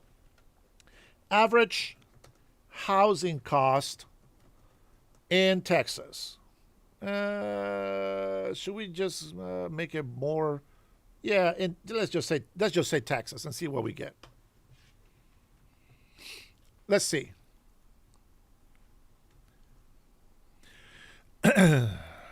Well, this is just a median. Let's see. Average housing. Check this out. Okay, let's take a look at the average housing. As of early 2026, the median home price in Texas is approximately the average $308,000 to $350,000. Now let's go ahead and see where we at here. If we look at key regional differences, okay? Austin, they round up about between $517,000 to $540,000, and that is the highest in the state. Dallas, Fort Worth, $375,000 to $450,000. Houston, $300,000 to $350,000. Beaumont, of course, this goes cheaper areas, but $148,000 to $190,000. The lowest cost in Texas. Well, let's take a look at the housing cost in Washington State. Washington State. Let's take a look. What's the average in housing? Let's take a look. Now, let's, oh boy. Now, this is, just so that you know, this is the average as of early 2026, right now. And I'm going to tell you, this is about to go through the roof, by the way. The average home value in Washington State is approximately $585,000 to $596,000. over $500,000, with the median prices for single-family homes sometimes exceeding $650,000, depending on the source. Seattle has the highest values from $748,000 plus, while areas like Yakima are $343,000 and under, with an average rent in Yakima for $1,731. Just so you know, Yakima is a very poor neighborhood and is filled with gangbangers. And it's not nice to live in Yakima. Let me just tell you that. As a matter of fact, the times where when I was a missionary pastor over there, we lived in Yakima in State Avenue. And, you know, I work for free. My wife and I, we work for free. We just wanted to help people and this and that. And I got a full-time job over there with Time Warner Cable, and I donated more, like 80% of my check, one of my checks, every month, so that I can have some money to be able to feed the people that come to church, etc. And I can tell you, the one of the reasons why we left, one of many reasons of why we left, is besides we were already done with our missionary time, it's that my wife was outside in the front yard with my two babies. Okay, my daughter was about 2-something years old, maybe 3 years old, and they were out there. The kids were just having fun, you know, just playing on the grass that we have, mowed the lawn. We sowed the seeds for grass. Okay, there was no grass there before, and somebody pulled a gun, right? And somebody pulled a gun on my wife, and if she didn't turn around, the guy probably would have shot her. And so when she told me that, you know, we prayed about it, and that was it. We have confirmation from another pastor that came to visit us, and we make our decision. So here we go. Seattle Metro Homes, please. $748,000 is the median, okay? The median. And in Seattle, the average pay because you have to understand, there's the Microsoft and there's big companies, right? The average pay, they say it's $75,000 a year. $75,000 a year. If you live in Yakima, you're going to be paying about $30,000 a year, and your average more affordable houses run about $343,000. Other areas like Wenatchee and Cle Elum, about $483,000 to $577,000. You know, and it just depends, of course, on the area. But if you look at the cost in California, I'm sure it's going to be very cheap here. California is probably the cheapest state to own a house. So here we go.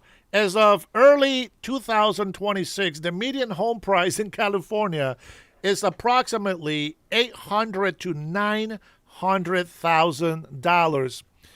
I will point out that there is a lot of areas like in Corona, in all these areas where they're not really that good, to be honest. And they're so far away from LA that, the prices can be a little bit better, I think. And the houses are made pretty big in some areas, not everywhere. Riverside, but I'm going to tell you, there's a lot of ghetto areas and a lot of poor areas that $900,000 is hell of expensive. Okay, but there's other counties, as I said, that are less money. So let's take a look.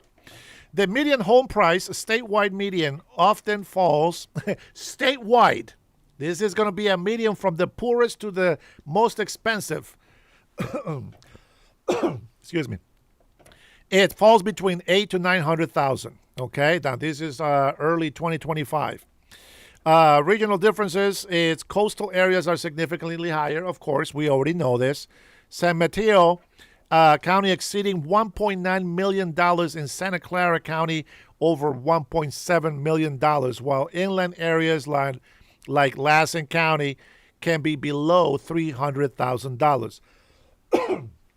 I will point out that the cheap houses that they have, even if it's in West Hollywood, which is very ghetto, the houses look like shit.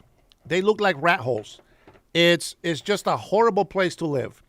It is what it is. There's a lot of crime. There's a lot of crime-ridden neighborhoods, and this is what lowers the price on the houses. Nonetheless, it's still very expensive. San Francisco averages about $1.13 million. San Diego between 935 to 942,000. Los Angeles 789 to 950. And Riverside 580 to 625. And Riverside is not nice. Riverside is shit, at least from what I remember. Let's see. Oh my goodness, people will never own their houses. I'll tell you that right now. All right, let's take a look at rent cost.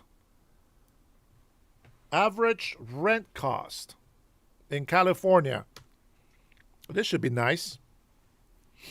Here we go. So average rent, it's not bad, $2,600 to $2,850 a month. Let's take a look and see how many bedrooms. Let me see. Average rent cost. No, what's the cost? Rent cost. Rent cost for 3 bedrooms. Let's see if we get any numbers on here. Average rent for a 3-bedroom house in California is approximately $3,300. $3,300 a month, which costs vary significantly based on location, frequently exceeding $4,000 to $5,000 for a 3-bedroom. $4,000 to $5,000 in high-demand areas like San Clemente. Renters can expect lower prices in suburban or rural regions compared to major metropolitan hubs like Los Angeles, where an average 3-bedroom rents can range from $4,100 to $7,000 a month. Well. Oh, my goodness. All right, let's go ahead and take a look at Washington State.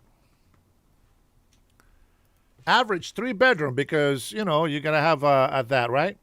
So this is the average, okay? This is not the highest. This is the average. Remember, I told you I'm at $3,500 a month. The average rent for a 3-bedroom in Washington State house, okay, is between $2,450 to $2,800. And I'm going to tell you that these 3 bedrooms here in Everett, Washington, are very small rooms, and they're very old houses. But it is what it is. Costs are much higher in the Seattle metro area, exceeding $3,800 a month, while affordable options exist in cities like Spokane, where 3-bedroom houses average around $2,000.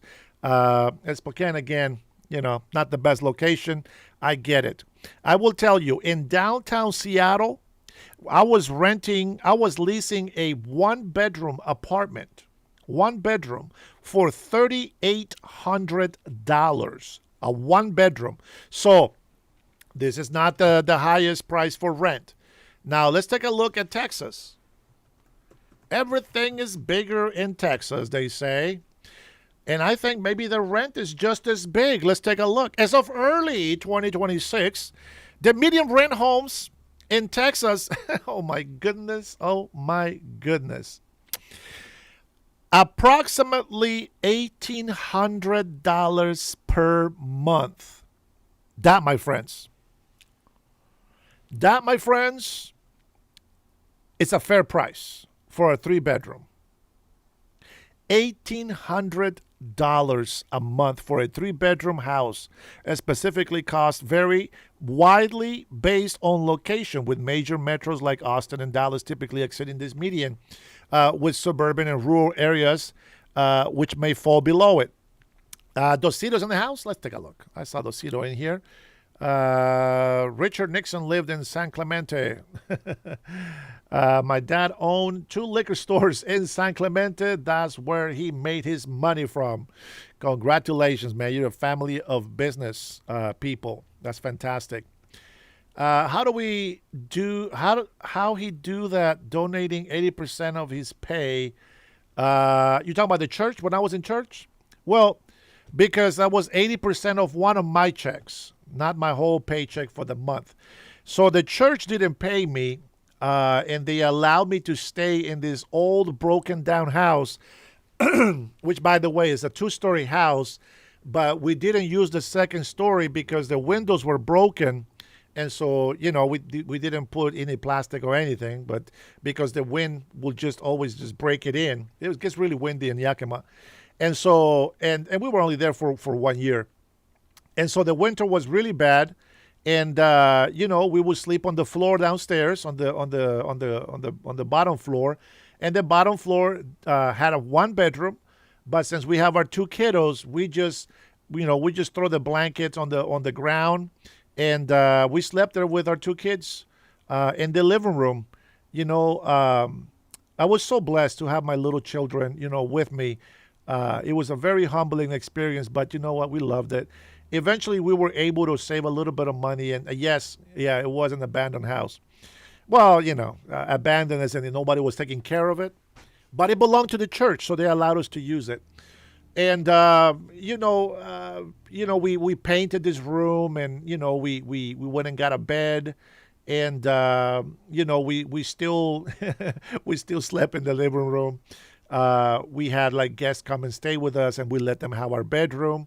We still slept on the floor. That's fine.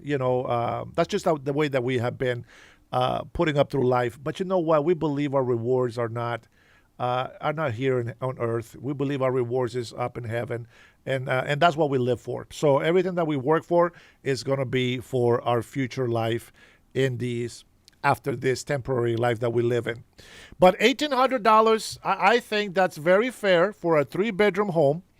And that's a home, and even then in Texas, that's a little bit expensive, but I still, comparing it to Washington State, I think is still very affordable. Now, these are just the average median, right? This is the median prices for the housing. But I'm going to go ahead and look up 3-bedroom. Let's see, apartments. Let's see. Let's look for a 3-bedroom house. And here in Everett, Washington, in Snohomish. And I'll show you guys here the average in some of the Everett areas. So you can see what I'm talking about. Now, hopefully this is big enough for you. But here's a 3-bedroom. This is a 3-bedroom house, it looks like. Single-family residence. Single-family residence for rent, just finished, complete remodel, beautiful new luxury vinyl plank. Vinyl plank. Let's see. Gross income has to be 3 times the rent. Cats and small dogs allowed. Credit score has to be above 675, which is easy.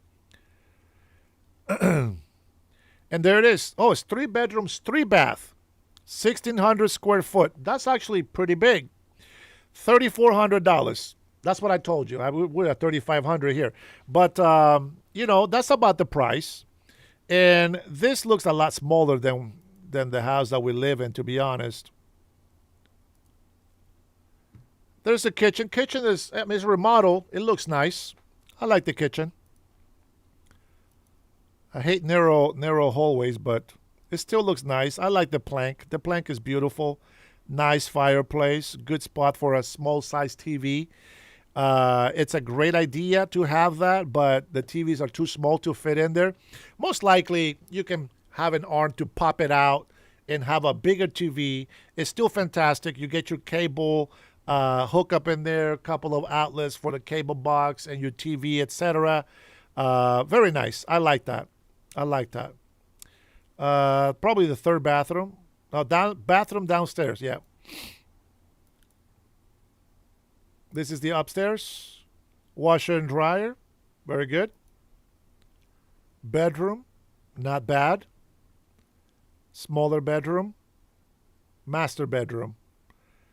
Not that big, but 3 bedrooms nonetheless. That's what you get with $3,500. Not bad at all.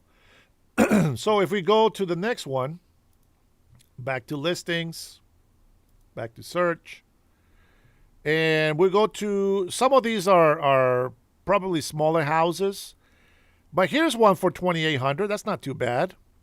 $2,750. Now these are in Lower Ridge. the location's not the best. Let me just tell you that. Add 5 more expenses, and it's not any value, ridiculous prices in America. Well, I mean, this is nice. I like this right here. It's a 1,430 square foot, 1.5 bathrooms for a 3-bedroom. That is not value, but nonetheless, $3,250, that's about right. And then you have apartments. You got 1-bedroom studios starting at $1,450. 3,000 plus, 3,000 plus, 2,900, 2,500. Fees may apply. So anyway, so that's what we got here in some of the areas. So $3,000. And then what you want to look for, you know, you can go and look in here and you can type in average income in Everett, Washington. Let's see. So check this out. This is the average median, which is not even close, honestly, to what people make here in Washington State, just so you know. Okay. It says that the average household income in Everett, Washington, is approximately $83,000 to $88,000 per year. Let me tell you right now, that is not the actual pay for Washingtonians here. A lot of these people that make this money, they work for Boeing and bigger companies in that aspect. So their average is because of the overtime that is normally scheduled for them, and of course the pay it is better. Okay, but that's why most people fall under this $45,000 a year. That's where most people fall under. Okay, and then below that you got people that have $35,000 a year. $35,000 a year, you cannot afford a $3,000 3-bedroom home. There's just not possible. Just not possible at all. Think about this. If you start doing the math, even if you make $100,000 a year, paying all water, garbage, sewer, gas, rent, insurance, renter's insurance, car insurance, food, everything, you can support a family of 4 with that income. And that is crazy. And I think that the government always base themselves, when they do a budget and taxing on people, they always look at the median, but they don't understand how many people fall just low enough to not qualify for welfare benefits, free health care, but not high enough to qualify for an affordable living. They just don't see it that way. It is. I don't know how to explain it any better, but that is just the facts of what we have to put up with here in Washington State. And I am sure that you guys have your struggle in your state as well. But I can tell you this: adding taxes to our income for what we have today is not going to help affordability. If you think that these high prices in oil are bad, you should look at your local regulations and taxes imposed by your local government. There is no way that there is a lot of other states out there that have affordable housing. In blue states and cities supposedly have the most money, and yet homelessness keeps multiplying and is going through the roof. Think about that truth for a moment. If you guys have been with me this long, thank you so much for being here with me. James, Sandra, Jason, Robert, Brian. I think Brian is in here. I don't know if Brian made it here today. My man. All of you guys who support me, thank you so much. I appreciate you being here with me. Hey, we'll see you later today. God bless you. God bless your family. God bless the USA. And I will see you on the next one. We will continue talking about all this craziness. You'll be blessed.